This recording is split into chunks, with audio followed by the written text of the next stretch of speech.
నివసించువన్నీ సుడిగాలియు మంచును అడవిలో నివసించువన్నీ సుడిగాలియు మంచును భూమి పైన నవన్నీ దేవాని నే పొగడును భూమి పైన నవన్నీ దేవాని నే పొగడును లెక్కింపలేని స్తోత్రము దేవా ఎల్లప్పుడూ నే పాడెదన్ లెక్కింపలేని స్తోత్రము దేవా ఎల్లప్పుడూ నే పాడెదన్ నీటిలో నివసించు ప్రాణం ఈ భువిలోని జీవరాశులు నీటిలో నివసించు ప్రాణం ఈ భువిలోని జీవరాశులు ఆకాశమున ఎగురునవన్నీ ప్రభువాని నే కీర్తించు ఆకాశమున ఎగురునవన్నీ ప్రభువాని నే కీర్తించు లెక్కింపలేని స్తోత్రము దేవా ఎల్లప్పుడూ నే పాడెదన్ లెక్కింపలేని స్తోత్రము దేవా ఎల్లప్పుడూ నే పాడెదన్. చక్కగా పాట పాడి వినిపించిన చంటిబాబు గారికి ప్రత్యేకమైన వందనాలు తెలియజేస్తూ ఒక్క వీడియో సాంగ్ చూసి మనం ముఖ్య ప్రసంగంలోనికి వెళ్ళిపోదాం. ఒక్క వీడియో సాంగ్ సమయం లేనందున పాటలకు ఎక్కువ సమయం కేటాయించలేకపోయాం, దయచేసి గమనించండి. ఒక్క వీడియో సాంగ్ వీలైతే లైట్లు ఆఫ్ చేయండి.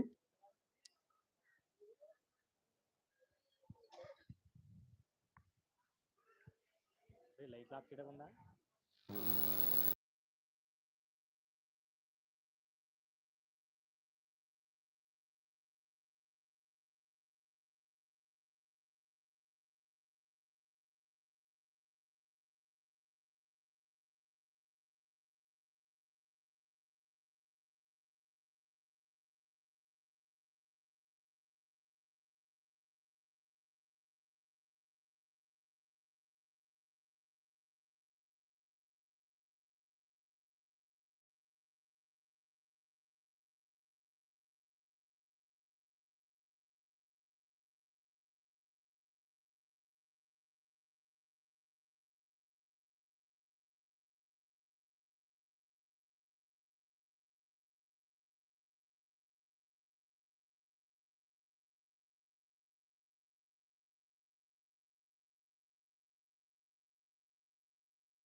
Hello hello hello mike check. Hello hello.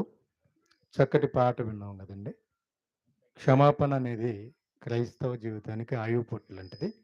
చక్కటి భావంతో కూడిన పాట మనం విన్నాం. కాబట్టి మనందరం కూడా క్షమాపణ గుణాన్ని విడిచిపెట్టకూడదు. రైట్. మొదటి ప్రశ్న, క్రీస్తు సంఘం సహోదరులు మన మధ్య ఉండటం ఆశీర్వాదకరం. కొల్లు స్వామి గారు మొదటి ప్రసంగాన్ని మనకి వివరిస్తారు.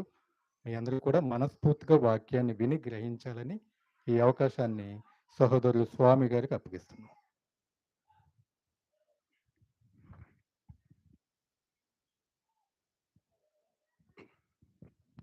హలో, ప్రార్థన చేసుకుందామండి.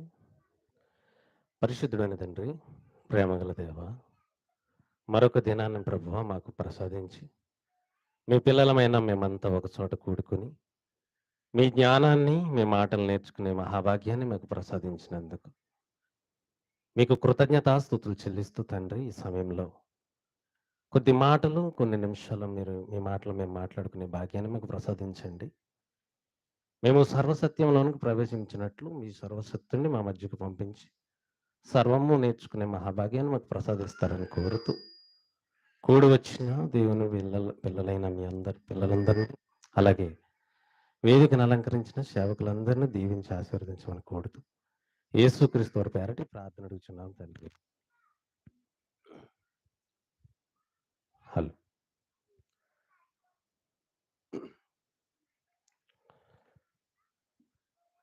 సత్యబాబు గారు అలాగే భాగ్యలక్ష్మి గారు ఏర్పాటు చేసిన ఈ కృతజ్ఞత కూడికకు విచ్చేసిన దేవుని సేవకులకు, అలాగే కూడి వచ్చిన దేవుని పిల్లలందరికీ క్రీస్తు వారి పేరట శుభాలు తెలియజేస్తున్నామండి.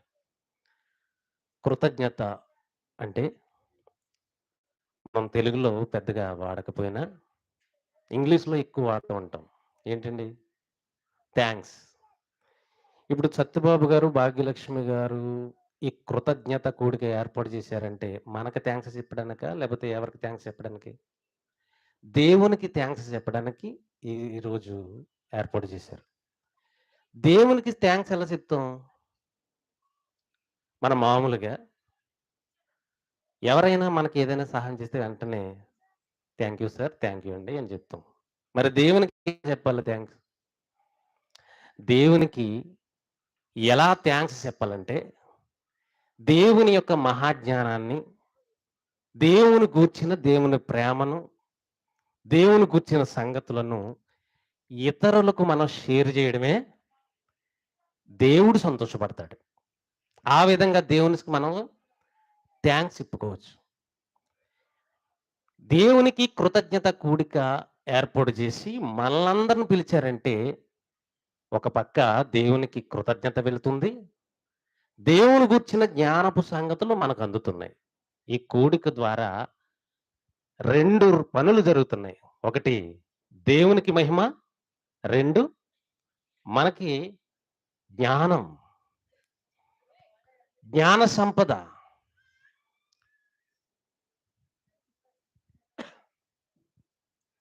ఈరోజు చక్కటి జ్ఞానపు సంగతులు చెప్పడానికి నరేష్ కుమార్ గారు మన మధ్యకి విచ్చేసి ఉన్నారు. ఆయన నోట ఈరోజు అనేక జ్ఞానపు సంగతులు మనం నేర్చుకుంటాం. ఏ జ్ఞానానికి సంబంధించిన సంగతులు ఇవి చెప్పండి? పరలోకపు జ్ఞానం, దేవుని జ్ఞానం. ఎందుకంటే దేవుని జ్ఞానం ఖచ్చితంగా మనుషుల్లో ఉండాలా, దేవుని జ్ఞానం ఖచ్చితంగా దేశంలో ఉండాలా, లేకపోతే ఏమవుతుంది? ఇప్పుడు భూమి మీద మనుషులందరూ కూడా ఈ శరీర సంబంధమైన జ్ఞానమును వెతుకుతున్నారు, కానీ దేవుని జ్ఞానమును వెతుకుటలేదు. ఈ లోక జ్ఞానం, శరీర జ్ఞానం అంటే ఉదయాన్నే లేచిన దగ్గర నుంచి సాయంత్రం నిద్రపోయేంత వరకు మనిషి దేనికోసం వెతుకులాడతాడండి? ఈ శరీరాన్ని పోషించుకునే పనులు.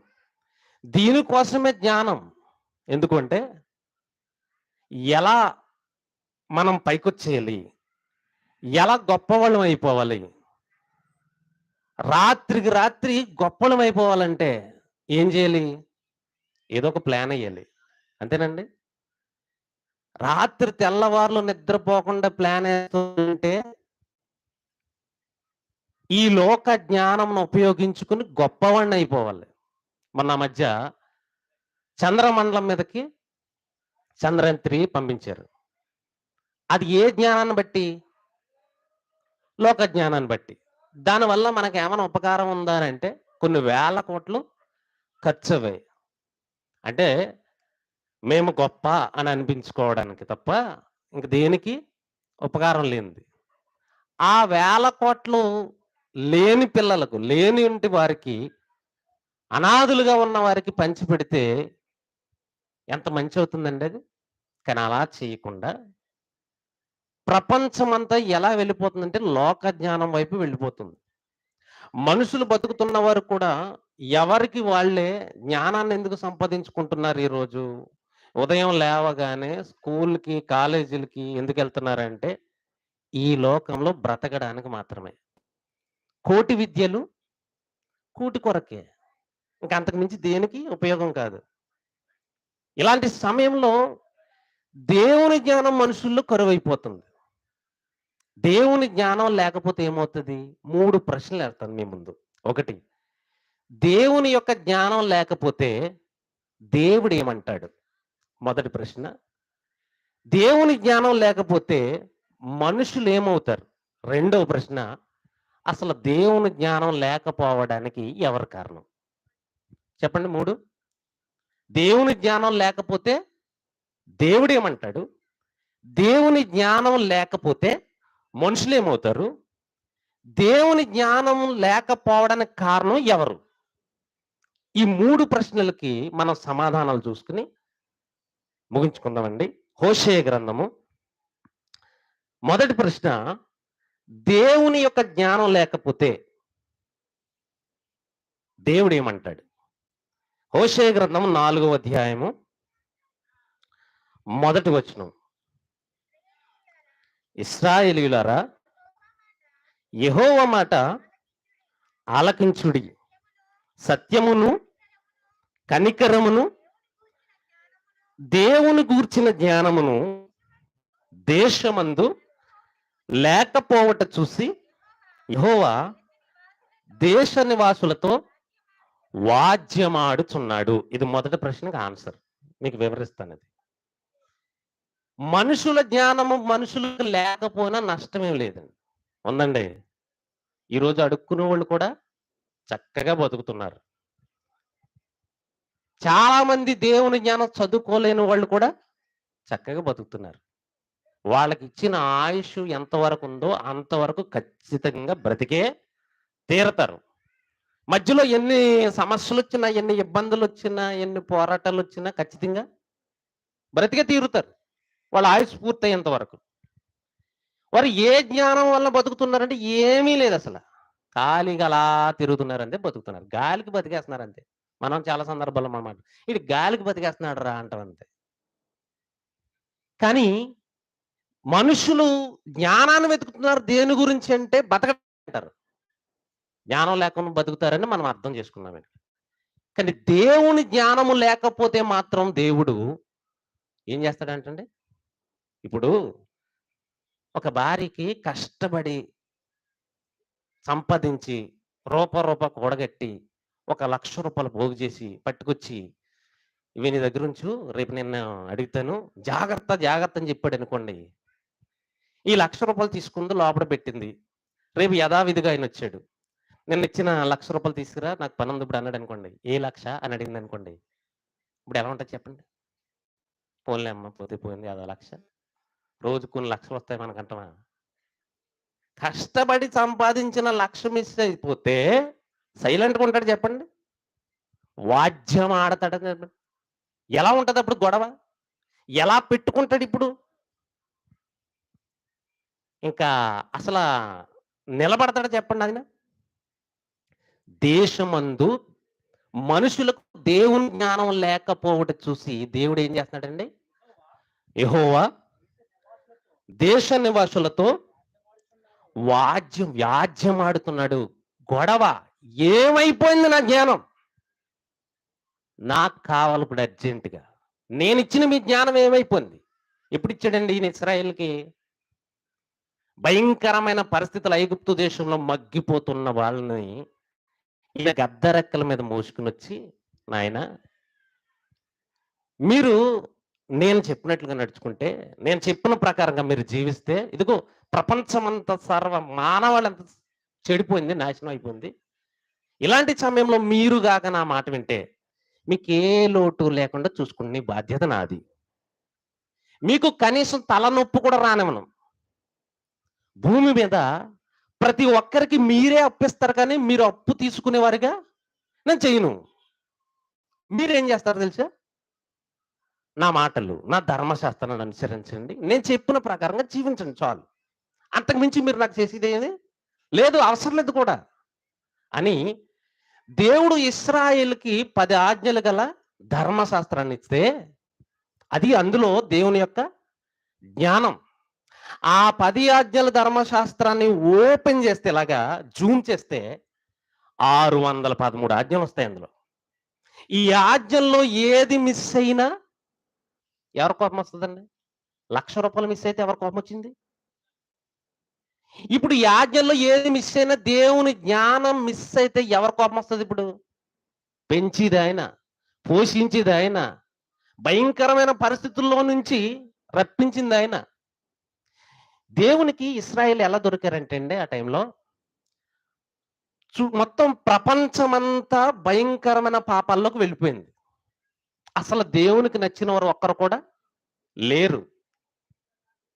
ఆకలితో ఉన్నవాడికి మంచి ఎడారి అరణ్యంలో ఏం దొరుకుతాయి చెప్పండి? మంచినీళ్ళు దొరుకుతాయా? అక్కడ ఏమన్నా భోజన హోటల్లో ఏమైనా ఉంటాయా? ఎడారిలోనండి. అసలు అక్కడికి వెళ్తేనే మనకు ఆ భయంకరమైన పరిస్థితి చూస్తేనే మనకు భయం వేస్తుంది. అలాంటి ఎడారిలో మంచి ఆకలిస్తున్నప్పుడు ఆహారపు పొట్లం కానీ లేదా ఒక ద్రాక్ష పండ్ల గుత్తుగా దొరికింది అనుకోండి, అలాంటి ప్రాంతంలో ఎంత సంతోషపడతాం చెప్పండి? దేవునికి ఇశ్రాయేలీలు అలాగే దొరికారంటండి. దేశమంతా ప్రపంచమంతా చెడిపోతున్న టైంలో దేవునికి ఇశ్రాయేలీలు అలా దొరికారు. ఒకసారి చూద్దాం అన్నమాట. హోషేయ గ్రంథము 8వ అధ్యాయం. హోషేయ గ్రంథము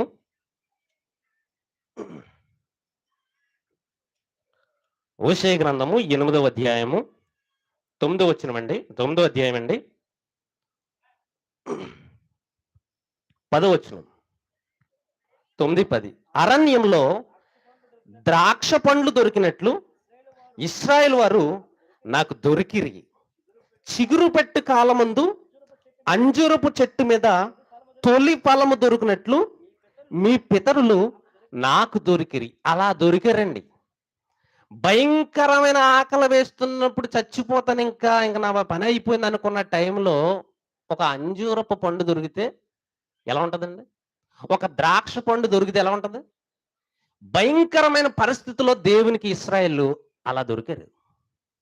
అలాంటి వారిని తీసుకొచ్చి, నాయన మీరన్నా దొరికారా బాబు, మిమ్మల్ని నేను ప్రయోజకం చేసుకుంటాను, మిమ్మల్ని నేను ప్రపంచానికి చాటి చూపించేలాగా మిమ్మల్ని గొప్పవారిగా చేస్తాను, ఇసుక రేణువుల వల్లే మిమ్మల్ని తీర్చిదిద్దుతానని చెప్పి దేవుడు ఆ ఇశ్రాయేలీలను తీసుకుని వారికి ధర్మశాస్త్రాన్ని ఇచ్చి దేవుని జ్ఞానాన్ని వారికి పూర్తిగా బోధించి వారిని కాచి కాపాడుతూ ఉన్న టైంలో వీళ్ళు ఎలా ఉండాలండి? ఇప్పుడు ఎందుకు పనికిరాని ఇశ్రాయేలీలు ఐగుప్తీయులు ఛీ అంటూ అసహించుకున్న ఇశ్రాయేలీల్ని దేవుడు గద్దరెక్కల మీద మోసుకొచ్చినట్టు మోసుకొచ్చి వారికి అన్ని ఇచ్చి పాలు తేనెల దేశాన్ని ప్రవేశింపజేసి సమస్తం వారికి ఏమీ లోటు లేకుండా చూసుకుంటూ, ఒక శత్రువు కన్ను కూడా వీళ్ళ మీదకి పడకుండా చూసుకుంటూ, నా పిల్లల్ని ఎవడైనా టచ్ చేశాడా నా కనుగుడ్డుని టచ్ చేసినట్టే అని చెప్పిన దేవుడు దేవుని జ్ఞానాన్ని అదే ఇశ్రాయేలీలు మిస్ అయిపోయారంటే ఇప్పుడు ఏం చేస్తాడని చెప్పండి? వాద్యం ఆడా? చెప్పండి. ఆయన గొడవకు దిగడా? ఇప్పుడు మీకేమైనా లోడ్ చేశానా? మీకేమైనా ఇబ్బంది పెట్టానా? ఎందుకు నా జ్ఞానాన్ని విసర్జించారు మీరు? అని గొడవకు దిగుతున్నాడు ఇక్కడ. అయితే రెండో ప్రశ్నకి వెళ్ళిపోతున్నప్పుడు ఇశ్రాయేలీయులకు జ్ఞానము లేకపోతే వాళ్ళు ఏమైపోయారు? ఇప్పుడు నెక్స్ట్ మాట చదవండి, 4వ అధ్యాయము 2వ వచనం. అబద్ధ సాక్ష్యము పలుకుటయు, అబద్ధమాడుటయు, హత్య చేయుటయు, దొంగిలించుటయు, వ్యభిచరించుటయు వాడుకైపోను. దేవుని జ్ఞానం పోయింది. ధర్మశాస్త్రంలో దేవుడు ఏం చెప్పాడండి? అబద్ధం ఆడమన్నాడా? అబద్ధం ఆడకూడదు ఉందండి 10 ఆజ్ఞల్లో ఒకటి. వ్యభిచరించకూడదు ఉందా? నరహత్య చేయకూడదు ఉందా? దొంగిలింపకూడదు ఉందా? అంటే ఇవన్నీ వీళ్ళు వాడికైపోయిందంటే, చేయటం అలవాటైపోయిందంటే ఏం మిస్ అయిపోయారు మొత్తం? అంటే దేవుని జ్ఞానాన్ని మనం వదిలేసుకుంటే, దేశంలో దేవుని జ్ఞానం లేకపోతే అక్రమం విస్తరిస్తుందని ఇక్కడ మనకి ఏమర్థమవుతుంది? అర్థమైందండి? అక్రమం విస్తరిస్తుంది, పాపం ఎక్కువైపోతుంది, పాపం పెట్టరేగిపోతుంది. హోషేయ గారు ఇశ్రాయేలీయులకు ప్రవక్తగా పనిచేస్తున్నాడండి ఆయన. ఈయన కాలంలో ఈయన ఇశ్రాయేలుకు ఈయన ప్రవచనాలు చెబుతున్న ఇదే టైంలో యోధా దేశంలో మేకా గారు ప్రవచిస్తున్నారు. యెరూషలేం పట్టణంలో యెషయా గారు ప్రవచిస్తున్నారు. ఈ ముగ్గురు ప్రవచనాలు ఈక్వల్ గా మనకి సేమ్ ఒకేలాగా ఉంటాయి. అంటే మొత్తం దేశం అంతా ఏమైపోయింది చెప్పండి? ఇప్పుడు మొత్తం చెడిపోయింది. అందుకే ఇప్పుడు వాద్యాన్ని దిగాడు. దేవుని ధర్మశాస్త్ర దేవుని జ్ఞానము చొప్పున నడవకుండా వీళ్ళు ఇష్టానుసారంగా తిరుగుతున్నారు. అసలు దీనికి కారణం ఎవరు? ఇది మూడో ప్రశ్న. ఎందుకు వీళ్ళకి జ్ఞానం లేదు? అసలు జ్ఞానం చెప్పవలసింది ఎవరు? ఎందుకు చెప్పట్లేదు? ఏం జరిగింది? ఎవరు వాళ్ళని అంటే అదే అధ్యాయము 6వ వచనం చూద్దామండి. అదే అధ్యాయము 4వ అధ్యాయము. నా జనులు జ్ఞానం లేని వారై నశించుచున్నారు అని చెప్పి నీవు జ్ఞానమును విసర్జించుచున్నావు గనుక నాకు యాజకుడు కాకుండా నేను విసర్జింతును అన్నాడు. ఎవరినండి?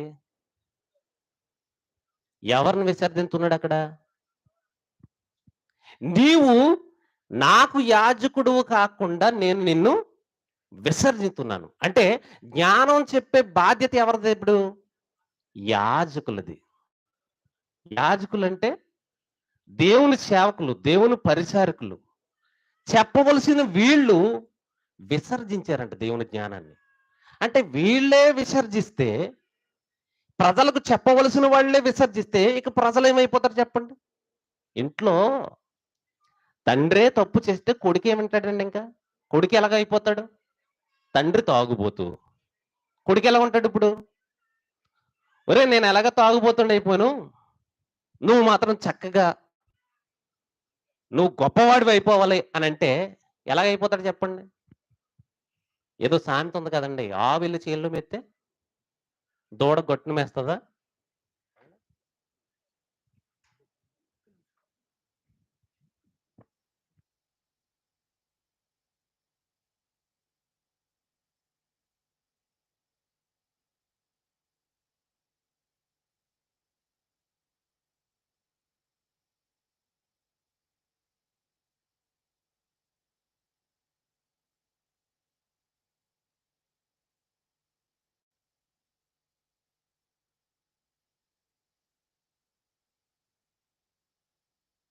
హలో.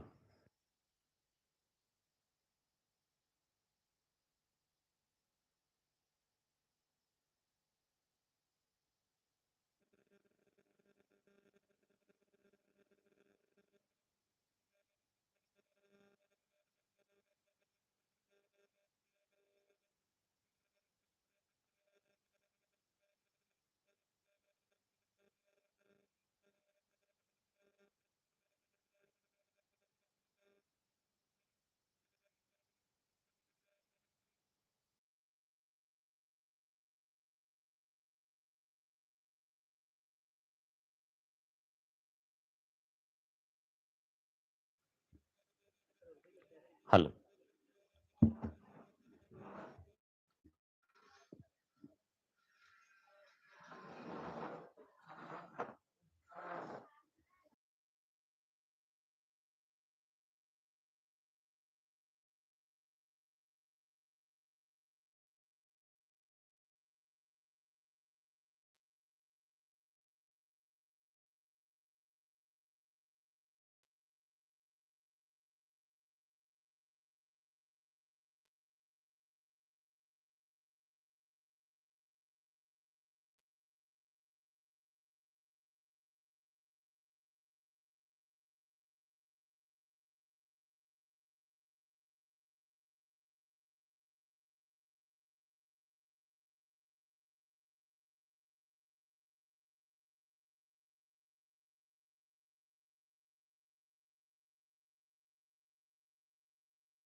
చెడిపోతారు.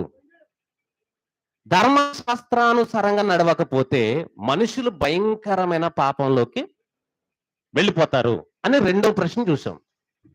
ఇప్పుడు మూడవ ప్రశ్న ఏంటి మనకు మిగిలింది చెప్పండి? దీనికి కారకులు ఎవరు? దేవుడు గట్టిగా ఒక్కానించి మాట్లాడుతున్నాడు. ఏమంటున్నాడు? 6వ వచనం, నా జనులు జ్ఞానం లేని వారై నశించుతున్నారు. ప్రశ్నేశాడు అక్కడ. నా జనులు జ్ఞానం లేని వారై నశించుతున్నారు. ఎందుకు జ్ఞానం లేదు వాళ్ళకి? ఎందుకు వారికి జ్ఞానం లేదు అంటే నువ్వు దాన్ని విసర్జించావు. యాజకుడిని ఏమంటున్నాడండి దేవుడు? నువ్వు విసర్జించావు. నువ్వెందుకు విసర్జించావు అసలు? ఏమైంది నీకు అని అడిగితే, అసలు ఈ యాజకులు ఎలాంటి వారు, ఎంత గొప్పవారు, యాజకులు దేవుని మాట చెప్పేవాళ్ళు ఎంత గొప్పవాళ్ళు అంటే అండి, ఇప్పుడు గ్రామాల్లో కానీ ఎక్కడైనా గొడవలు జరిగితే ఎక్కడికి వెళ్తారండి? పెద్దల దగ్గరికి వెళ్తారు. పెద్దల దగ్గర తేలకపోతే గొడవలు మామూలు గొడవలు కాదు, తలకాయలు లేచిపోయినట్టు గొడవలు అయ్యాయి. ఇప్పుడు నరికేసుకున్నారు. ఇప్పుడు ఇలాంటి సమస్య వచ్చినప్పుడు పెద్దల దగ్గరికి వెళ్తారు. పెద్దల దగ్గర తేలకపోతే స్టేషన్కి వెళ్తారు. న్యాయాధిపతులు, కోర్టు జడ్జిల దగ్గరికి వెళ్తారు. ఇప్పుడు అక్కడ కూడా తేలకపోతే ఏంటి పరిస్థితి? ద్వితీయోపదేశకాండం 17వ అధ్యాయం అండి. ద్వితీయోపదేశకాండము 17వ అధ్యాయం. యాజకులను ఎలాంటి స్థితిలో పెట్టాడంటే దేవుడు, 8వ వచనం, ద్వితీయోపదేశకాండము 17వ అధ్యాయం 8వ వచనం, హత్యకు వ్యాజ్యమునకు దెబ్బకు నీ గ్రామములో వివాదములు పుట్టగా వీటి భేదము కనుగొనుటకు నీకు సాధ్యము కాని ఎడల, నీకు అంటే ఇశ్రాయేలు పెద్దలకి, న్యాయాధిపతులకి, నీకు సాధ్యము కాకపోతే, నువ్వు చెప్పడం కుదరకపోతే, చేత కాకపోతే, నీవు లేచి నీ దేవుడిని యెహోవా ఏర్పరచుకుని స్థలమునకు వెళ్ళి యాజకులైన లేవీలను ఆ దినములలో నుండి న్యాయాధిపతిని విచారింపవలెను, వారు దానికి తగిన తీర్పు నీకు తెలియజెప్పేదరు. ఇప్పుడు ఎవరు చెప్తారండి? సమస్య న్యాయాధిపతుల వల్ల అవ్వకపోతే ఎక్కడికి వెళ్ళమంటున్నాడు దేవుడు? యాజకుల దగ్గరికి వెళ్ళమంటున్నాడు. యాజకుల దగ్గరికి వెళ్తే వాళ్ళు చెబుతారు నీకు ఈ సమస్యకి పరిష్కారం. అంటే ప్రపంచంలో ఎలాంటి భయంకరమైన పరిస్థితులకైనా సులువుగా దాన్ని విషయం చెప్పేవాళ్ళు, దాన్ని మార్గం ఏంటో చెప్పేవారు ఎవరన్నమాట అండి? ఇప్పుడు దేవుని సేవకులు, యాజకులు, వీళ్ళు మాత్రమే చెప్పగలుగుతారు. వీళ్ళు ఎలా చెప్పగలుగుతారండి? దేవుని యొక్క జ్ఞానం, దేవుని యొక్క ధర్మశాస్త్రము వీళ్ళకి ఇవ్వబడింది. ద్వితీయోపదేశకాండం 30వ అధ్యాయం తీయద్దు, 30-31 వచనాలు చూస్తే అండి, దేవుడు ఇశ్రాయేలీల దేవుడు ధర్మశాస్త్రం రాయించి మోసే గారి ద్వారా అది సీదా తీసుకెళ్లి లేవీల చేతుల్లో పెట్టాడు దేవుడు. అంటే దేవుని యొక్క జ్ఞానం ఎవరి చేతుల్లోకి వెళ్ళింది? లేవీల చేతుల్లోకి వెళ్ళింది. అలాంటి లేవీలు, అలాంటి యాజకులు ఈ సర్వ సమాజానికి దేవుని యొక్క జ్ఞానం చెప్పి వారి క్రమమైన పద్ధతిలో నడిపించు వారై ఉన్నారు. అలాంటి అంత గొప్ప స్థితిలో ఉన్న యాజకులు హోషేయ గ్రంథంలో దేవుని యొక్క జ్ఞానాన్ని విసర్జించేశారు. అంటే దేవుని యొక్క జ్ఞానాన్ని విసర్జించేస్తే ఇంకా ప్రజలు ఏమైపోతారు చెప్పండి? ఇప్పుడు ప్రస్తుతానికి మన సమాజంలో దేవుని యొక్క జ్ఞానాన్ని విసర్జించేసి కల్పనా కథలు చెబుతున్నారు ఇప్పుడున్న యాజకులు. అవునండి. ఆ మధ్య ఒక ఆయన ప్రార్థన చేసుకుందాం అందరూ తలలో వంచండి అన్నాడు. ప్రార్థన అంటే ఎలా ఉంటుందండి? పరలోకమందున్న మా తండ్రి అని మొదలు పెడతారు. ఒక 2 నిమిషాలు 3 నిమిషాలు ఆయనతో మాట్లాడి లాస్ట్లో ఏమంటారు? ఆమేన్ అంటారు. కానీ ఈయన ప్రార్థన ఎలా చేస్తాడో తెలుసండి? అందరం కళ్ళు మూసుకోండి ప్రార్థన చేసుకుందాం అంటాడు. అందరూ కళ్ళు మూసుకున్న తర్వాత ఒక్కసారిగా ఊపిరి బిగబెట్టి టచ్ అంటాడు, అంతేండి. ఆమేన్ అంటాడు. తర్వాత ఏముంది అందులో ప్రార్థన? అది ఈయన ప్రార్థన. మళ్ళీ ఈయన అంటున్నాడు ఆ మధ్యకాలంలో, ఇది జ్ఞానమా? ఆ మధ్యకాలంలో ఏమన్నాడండి? పెట్రోల్ లేకపోయినా, డీజిల్ లేకపోయినా కారు పరిగెడుతూనే ఉంటది. పరిగెట్టిందండి? ఆగిపోయిందా? నేను పార్టీలను ఏమి విమర్శించట్లేదండి. పాస్టర్ల గురించి విమర్శిస్తున్నా. దేవుని జ్ఞానం లేకపోతే ప్రజలు నాశనం అయిపోతారు. నేను వాళ్ళని లెక్కెడతాను, వాళ్ళతో యుద్ధం చేస్తాను అంటున్నాడు.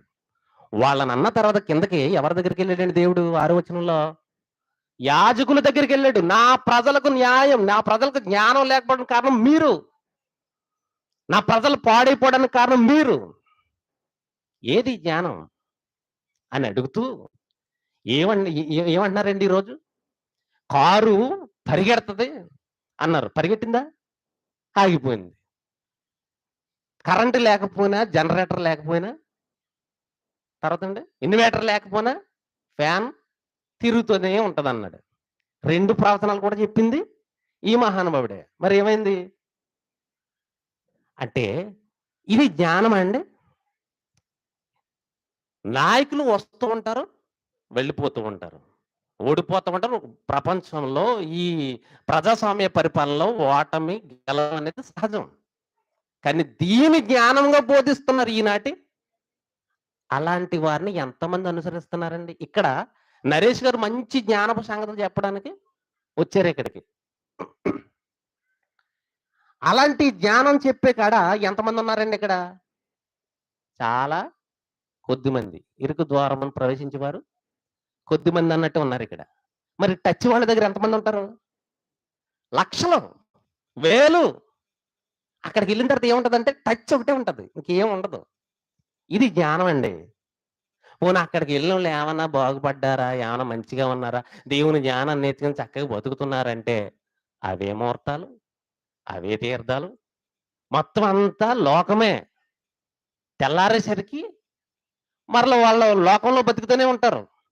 కానీ అక్కడికి మాత్రం వెళ్ళి అయ్యగారి చేత టచ్ చేయించుకుంటారు అంతే. మరొకరు ఈరోజు లక్షల మంది, వేల మంది, వేలల్లో, లక్షల్లో అనుసరిస్తున్న ఈ అనుసరులందరి యాజకులను చూడండి, సేవకులను చూడండి. వీళ్ళు అసలు ఎక్కడైనా జ్ఞానం బోధిస్తారండి? జ్ఞానం బోధించకపోతే, జ్ఞానాన్ని చెప్పకపోతే, దేవుని జ్ఞానాన్ని విసర్జించేస్తే ఇప్పుడు దేవుడు వాళ్ళతో యుద్ధం చేస్తాడు, చేయడు చెప్పండి? మనతోనే చేస్తాడు, వాళ్ళతో కూడా చేస్తాడు. ఒకసారి ఇర్మియా గ్రంథాన్ని చూద్దాం. ఇర్మియా గ్రంథము 23వ అధ్యాయము 2 మాటలు చూసుకుని మనం ముగించుకుందాం. ఇర్మియా గ్రంథము 23వ అధ్యాయం 17వ వచనం.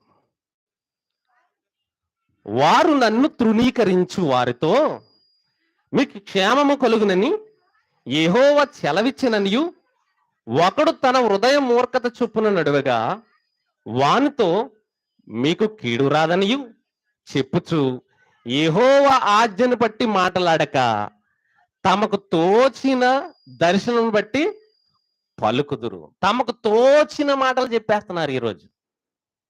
దేవుని జ్ఞానం చెప్పరు, దేవుని గురించిన విషయాలు చెప్పరు. 66 పుస్తకాల్లో ఏమి రాయించాడు దేవుడు చెప్పరు. చెప్పకపోతే ప్రజలకు ఎలా తెలుస్తుందండి? ఏమన్నా తెలుస్తుందండి? తెలీదు కదా. ఈ చివరినే కరెంట్ వైరు తెగిపోయిందండి ఎవరైనా చెప్పకపోతే ఏమవుతారండి మనుషులు? వెళ్ళిపోతారు, సరిగ్గా దాని మీద పడిపోతారు. ఎవరైనా చెబితే రక్షించబడతారు. దేవుని ప్రజలకు, దేవుని సేవకులైన వారు దేవుని జ్ఞానాన్ని చెప్పకపోతే చెప్పండి ఇప్పుడు ఏమవుతారు? దేవుని ప్రజలు నాశనం అయిపోతారు. మరొక మాట చూద్దామండి. యెహెజ్కేలు గ్రంథము 26వ అధ్యాయము ముగించుకుందాం. 26వ అధ్యాయము, యెహెజ్కేలు గ్రంథము 26వ అధ్యాయము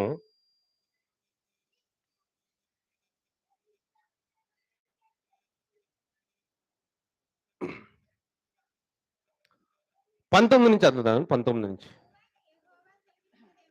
ప్రభువు యెహోవా ఇచ్చిందేమనగా, క్షమించండి, 22వ అధ్యాయం 26వ వచనం. దాని యాజకులు నా ధర్మశాస్త్రమును నిరాకరించుదురు, నాకు ప్రతిష్ఠితములకు వస్తువులను అపవిత్రపరచుదురు. ప్రతిష్టమైన దానికిని సాధారణమైన దానికిని భేదమెంచరు. పవిత్రమైనదేదో అపవిత్రమైనదేదో తెలుసుకొనుటకు జనులకు నేర్పరు. నేను విధించిన విశ్రాంతి దినములను ఆచరింపరు. వారి మధ్య నేను దూషింపబడుచున్నాను.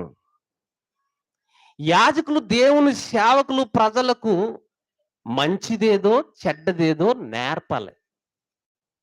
నేర్పకపోతే చెడిపోతారు. చెడిపోతే ఏం జరుగుతుందండి? అక్కడ దేవుడు దూషింపబడతాడు. అంతేనండి.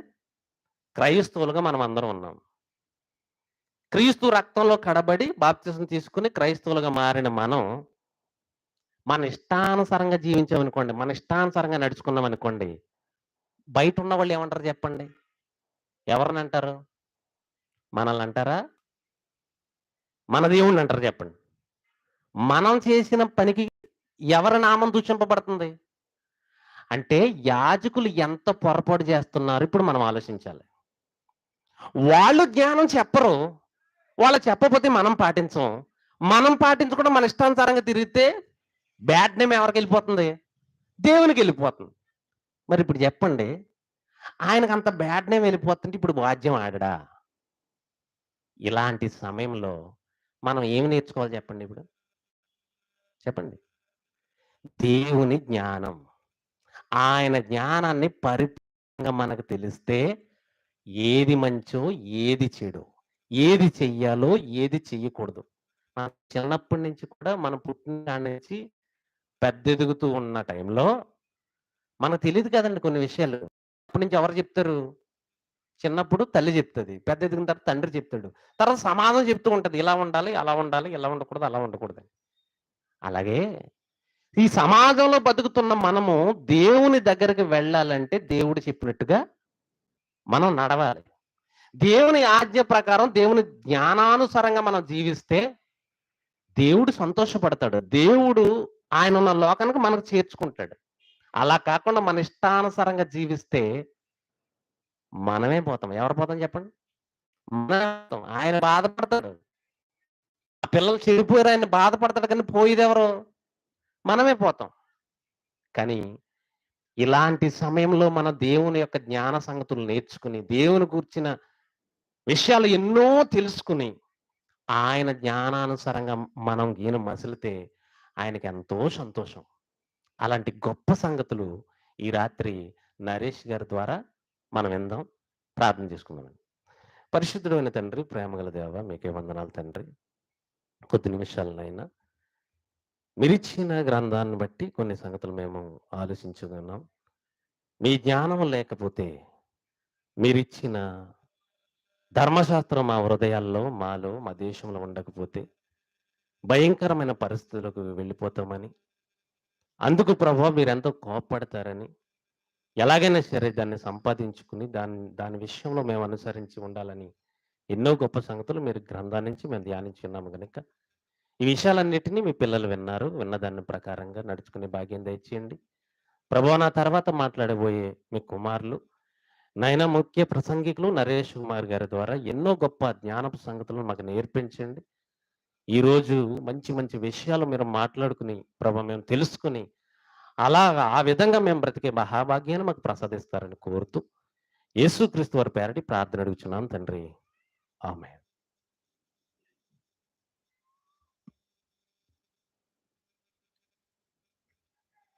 మొదటి ప్రసంగం అందించిన స్వామి గారికి ప్రత్యేకమైన వందనాలు తెలియజేస్తున్నామండి. ఆలస్యం చేయకుండా సమయం ఎక్కువైంది కావున మీ అందరూ కూడా ఎలర్ట్‌గా ఉండి దేవుని మాటలు వినాలని తెలియజేస్తూ ముఖ్య ప్రసంగికులు నరేష్ కుమార్ గారికి సమయాన్ని అప్పగిస్తున్నామండి.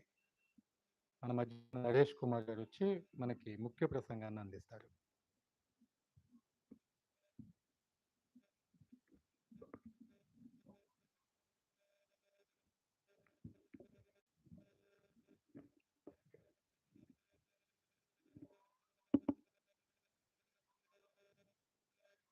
చిన్న ప్రార్థన చేసుకుందామండి.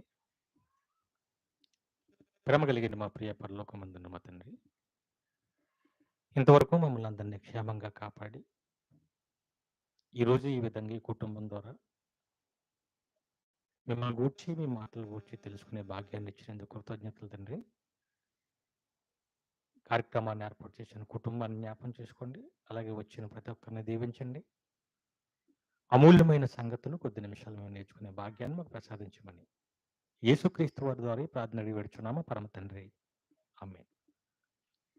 చేరొచ్చిన మీ అందరికీ, అలాగే వేదిక మీద ఉన్న దైవజనులు, పెద్దలు, అధ్యక్షులుగా నడిపిస్తున్న సహోదరులు, అలాగే చంటిబాబు గారు, ప్రసాద్ గారు, మొదటి ప్రసంగం చెప్పిన సహోదరులు, అలాగే ఈ కార్యక్రమాన్ని ఏర్పాటు చేసిన కుటుంబస్తులందరికీ కూడా ప్రభు పేరట వందనాలు చెల్లిస్తానండి.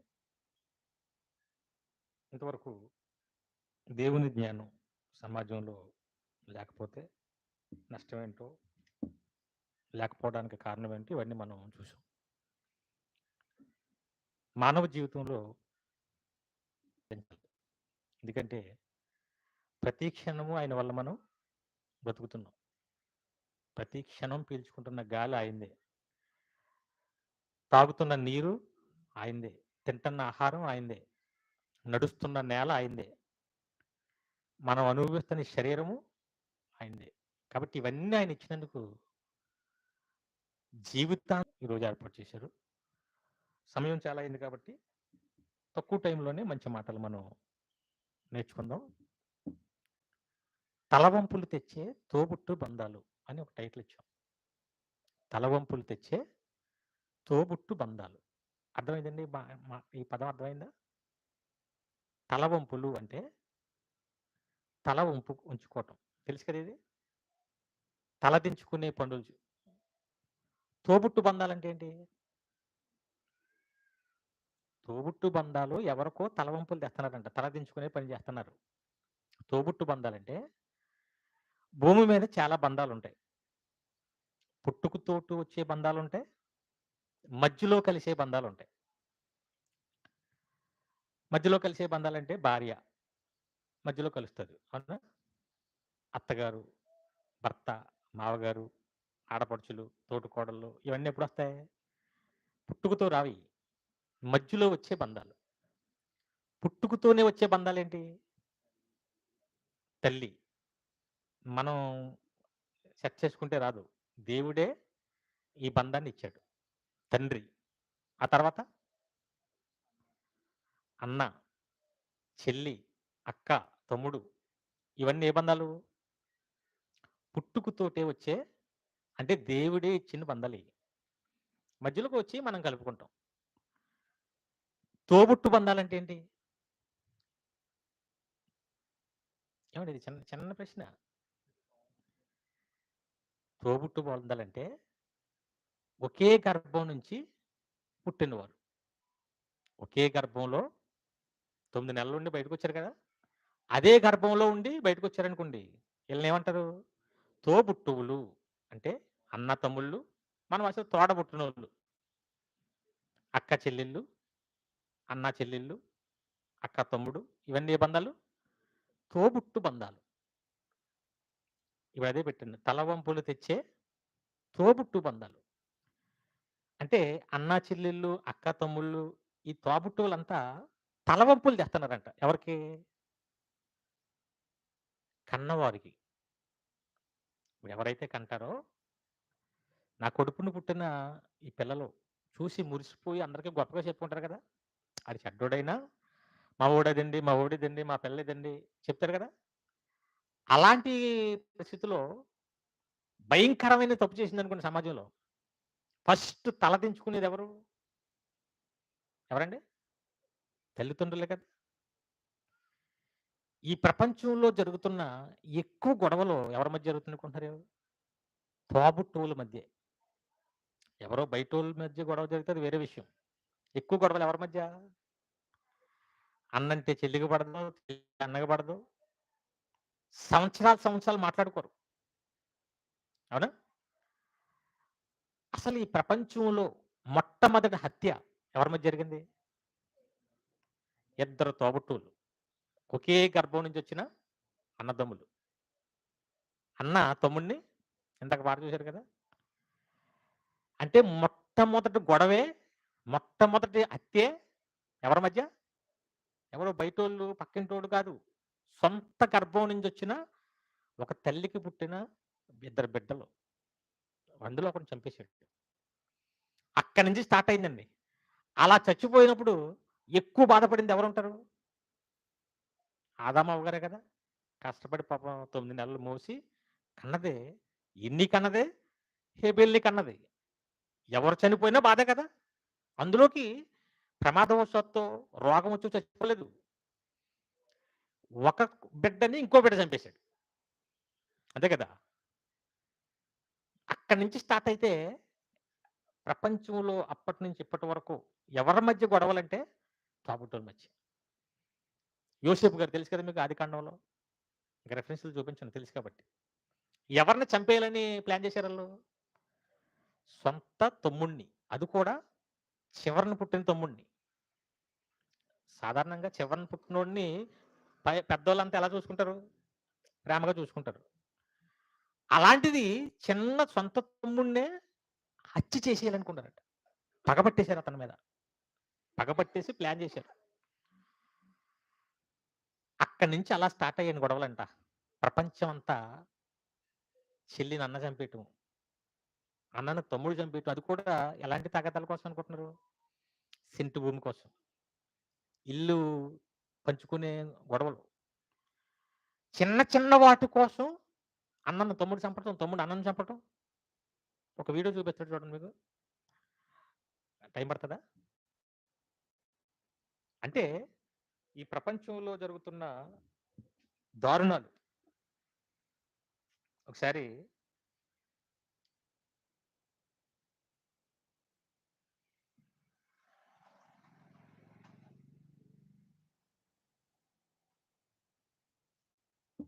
ప్రకాశం జిల్లాలో దారుణం చోటు చేసుకుంది. ఆస్తి కోసం సొంత తమ్ముడిని అన్న హత్య చేశారు. త్రిపురాంతకం మండలం గొల్లపల్లి గ్రామానికి చెందిన అన్నదమ్ములు వెంకటేశ్వర్లు ఏడుకొండల మధ్య కొంతకాలంగా ఆస్తి తగాదాలు ఉన్నాయి. మంగళవారం రాత్రి ఇదే విషయమై వారి మధ్య వాగ్వాదం జరిగింది. గ్రామస్తులు సర్ది చెప్పారు. తమ్ముడు ఏడుకొండలు రహదారిపై నడుచుకుంటూ వెళ్తుండగా అన్న వెంకటేశ్వర్లు కారుతో వేగంగా వచ్చి ఢీకొట్టడంతో అక్కడికక్కడే మృతి చెందారు. లైట్స్ అండి దాని గురించి అడ్డు పెట్టండి. ఎవరిని చంపేశారంటండి? ఆమె విన్నారా? చూసారా? సొంత తమ్ముడినే అన్న దేనికోసం చంపేశాడు? ఇప్పుడు 2 కొడుకులు, ఆ తల్లి తండ్రి ఏం చేశారు? అడ్డు పెట్టండి, అది మొఖం మీద పడిపోతుంది.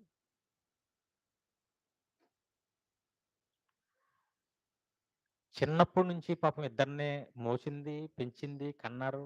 పాపం అన్ని వాళ్ళకి ఎన్నో చేశారు. ఎంతో గొప్ప పేరు తీసుకొస్తారో, మమ్మల్ని బాగా చూసుకుంటారు అనుకున్నారు. కానీ నడి రోడ్డు మీద తల్లి ఏం చేసిందంటే అన్న తమ్ముడిని చంపేశాడు. తమ్ముడి శవాన్నేమో పోస్ట్ మార్టం తీసుకెళ్తున్నారు, అన్ననేమో పోలీసులు తీసుకెళ్తున్నారు. ఇప్పుడు తల్లి పరిస్థితి ఏంటి? ఇప్పుడు ఈ చచ్చిపోయినోడు వల్ల బాధే, అవునా? చంపినోడు బతుకున్నవాడు వల్ల ఏమైనా బాధ సంతోషం ఉందా? ఈడు జైలు పాలు అవుతాడు, ఈడేమో శ్మశానానికి వెళ్ళిపోయాడు. కన్నందుకు వాళ్ళిద్దరూ కొట్టుకు చచ్చి ఎవరికి తలదించుకునే బాధ కలిగించారు చెప్పండి? అర్థమైంది ఇప్పుడు నేను చెప్పిన టైటిల్? తలవంపులు తెచ్చే తోబుట్టు బంధాలు. ఇవన్నీ చూసి ఒక అతను వాళ్ళ అన్నదమ్ములంటే అంత ఇష్టం, కానీ వాళ్ళ తమ్ముడు గొడవ పెట్టుకుని ఎక్కడికో వెళ్ళిపోయాడంట. సమాజంలో కూడా ఈ గొడవలన్నీ చూసి ఓ పాట కట్టాడండి. క్రైస్తవుడు కాదు అతను, ఒక అన్యుడే, దేవుడిని నమ్మనవాడు. ఒక పాట కట్టాడు అన్నదమ్ముల కోసం. ఒక పాట కొట్టుకుని చచ్చిపోయి ఎడిపోతూ ఒకరికొకరు మాట్లాడుకోకుండా కుటుంబాలు వేరైపోయి ఒకే గర్భంలో పుట్టినా కూడా ఇలాంటి వాళ్ళందరినీ చూసి బాధ కలిగి పాపం వాక్యం తెలియకపోయినా దేవుడిని నమ్మకపోయినా ఒక మంచి పాట కట్టాడు. నిజంగా పాట చూసి నేను చాలా ఫీల్ అయ్యాను, మనసంతా దొలాయిపోయింది. మీరు కూడా ఒకసారి ఆ పాటను జాగ్రత్తగా ఆ మాటలు అవన్నీ ఆలోచిస్తూ ఆ పాట వినండి, మీకు తర్వాత పాఠం మీకు అర్థమవుతుంది.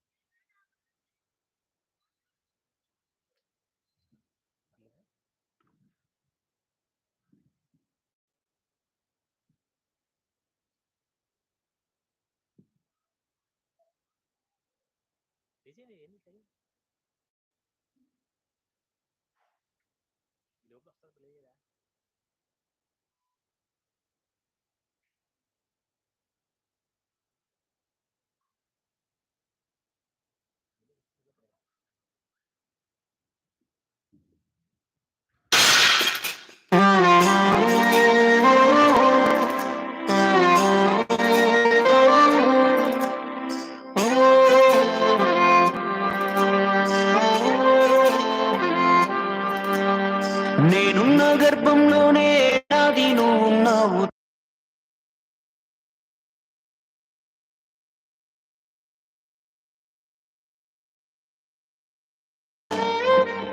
నేనున్న గర్భంలోనే ఏడాది నువ్వు ఉన్నావు తమ్ముడా. ఇప్పుడు నువ్వు ఆడా నేను ఈడా మనకెందుకు అడ్డుగోడా తమ్ముడా. చిన్నప్పుడు నీది నాది ఒకటే ఇల్లు, ఇప్పుడు నీ ఇల్లు నా ఇల్లు అంటారే వీళ్ళు. నే తొడిగిన అంగిలాగే నీకొచ్చేది, ఇప్పుడు నీ దారి నా దారెందుకు వేరయ్యేది. నన్నెవ్వడు ఏమన్నా నేనెత్తురు మరిగేది, ఇప్పుడెందుకు నీకు నాకు ఈ పంచాది. ఏ బంధం అయినా కలుపుకుంటే మొదలవుతాది, తోబుట్టు బంధం ఒకటే ఇంకేడా దొరకనిది. నేనున్న గర్భంలోనే ఏడాది నువ్వు ఉన్నావు తమ్ముడా. ఇప్పుడు నువ్వు ఆడా నేను ఈడా మనకెందుకు అడ్డుగోడా తమ్ముడా.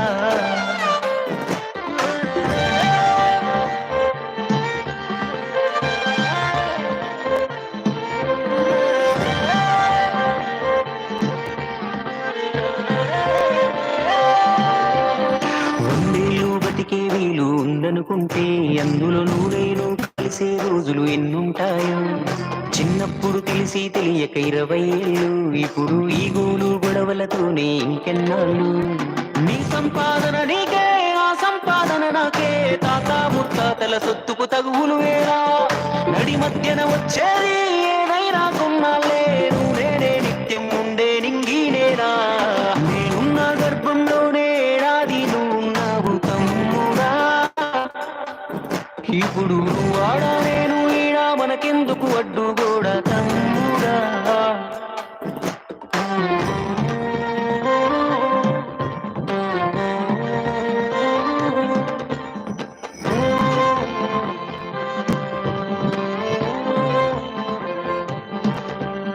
నువ్వు నేను అమ్మా నాన్నకు కొనసాగు, మనము కొట్లాడితే వద్దు వాళ్లకు తల వంపు.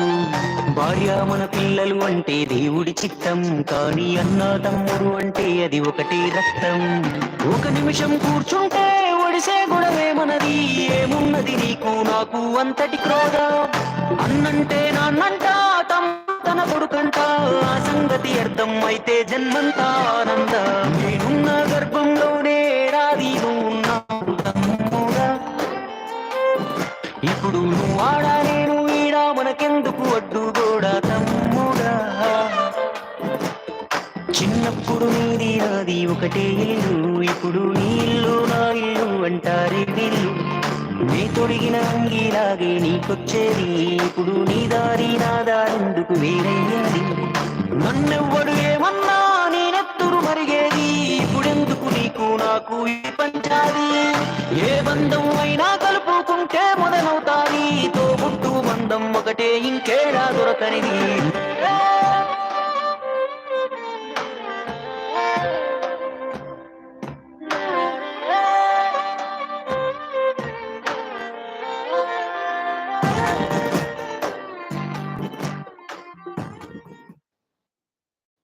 చూసారా పాట అర్థమైందా? అన్నదమ్ముల మధ్య తోబుట్టువుల మధ్య జరుగుతున్న వివాదాలను చూసి పాపం తట్టుకోలేక ఒక అతను రాసిన మంచి పాట. ఆ పదాలు విన్నారు కదా. నేనున్న గర్భంలోనే ఏడాది నువ్వు ఉన్న తమ్ముడు, ఇప్పుడు నీ ఇల్లు వేరు నా ఇల్లు వేరు, నీ సంపాదన నీది నా సంపాదన ఏమన్నాడని. ఇప్పుడు నువ్వు నేనే పంచాయతీలు పెట్టుకుంటున్నావు. సరే అది వెళ్ళిపోయినావండి.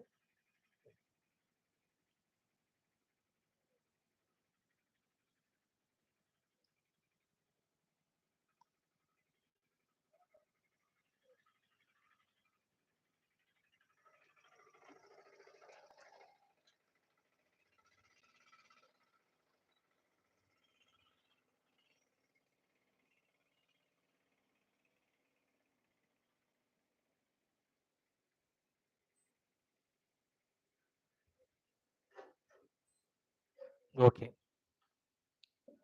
నేనున్న గర్భంలోనే ఏడాది నువ్వున్నావు. చిన్నప్పుడు నువ్వు తిన్న ప్లేటే నేను తినేవాడిని. నీకు తెచ్చిన బట్టలే నాకు. నువ్వు కష్టాలు పడితే నేను కష్టాలు పడ్డాను. నువ్వు ఏదైతే తిన్నావో నేను అదే తిన్నాను. ఇప్పుడు నీది వేరు, నాది వేరు. మధ్యలో గోడ. ఇవన్నీ చూస్తుంటే ఎవరికి తలవంపులు? కన్న తల్లిదండ్రులకి నా పిల్లలు నా గర్భాన్ని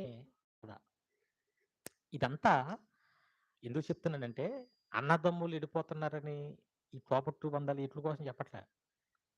వాక్యం తెలియని దేవుని నమ్మని అతనే సమాజంలో తోబుట్టువుల మధ్య జరుగుతున్నది చూసి మంచి పాట రాసి ఆలోచింపజేశాడంటే ఇందాక మొదటి ప్రసంగంలో చెప్పినట్టు దేవుని నమ్ముకుంటున్న మనం ఇంకెంత జ్ఞానంగా ఆలోచించాలి. అదేనా? ప్రపంచంలో అత్యంత తెలివిగా ఆలోచించేవారు ఎవరంటే దేవుని జ్ఞానం కలిగిన వారే. పాట చూసి ఏం ఆలోచించానంటే తలవంపులు తెచ్చే తోబుట్టు బంధాలంటే ఒక తల్లి గర్భాన పుట్టిన ఇద్దరిని తోబుట్టువులు అన్నారు. కానీ అతనికి తెలియని విషయం ఏం చెప్పనా? ఈ ప్రపంచంలో పుట్టిన ప్రతి ఒక్కరు తోబుట్టువులే. అవునా కదా చెప్పండి? తోబుట్టువులు అంటే ఎవరు? ఒకే గర్భం నుంచి వచ్చిన వారు. ఒక సంవత్సరం ఉండి 9 నెలల నుండి వచ్చిన వాళ్ళని తోబుట్టువులు అంటున్నాం. కానీ ఈ ప్రపంచంలో పుట్టిన మనమంతా ఎవరి గర్భం నుంచి వచ్చాం? ఒకే గర్భం నుంచి వచ్చాం. అవునా?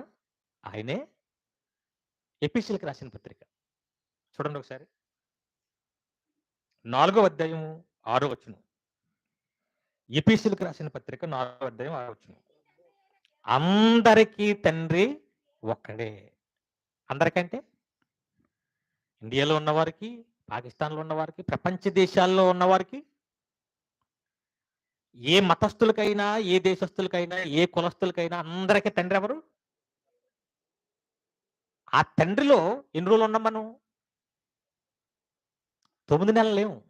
9 నెలలు ఉంటేనే తోబుట్టువులు అంటే దేవుని గర్భంలో ఎన్ని రోజులు ఉన్నాం? కీర్తనల గ్రంథం 90వ అధ్యాయం మొదటి వచనం చూడండి. కీర్తనల గ్రంథము 90వ అధ్యాయం మొదటి వచనం.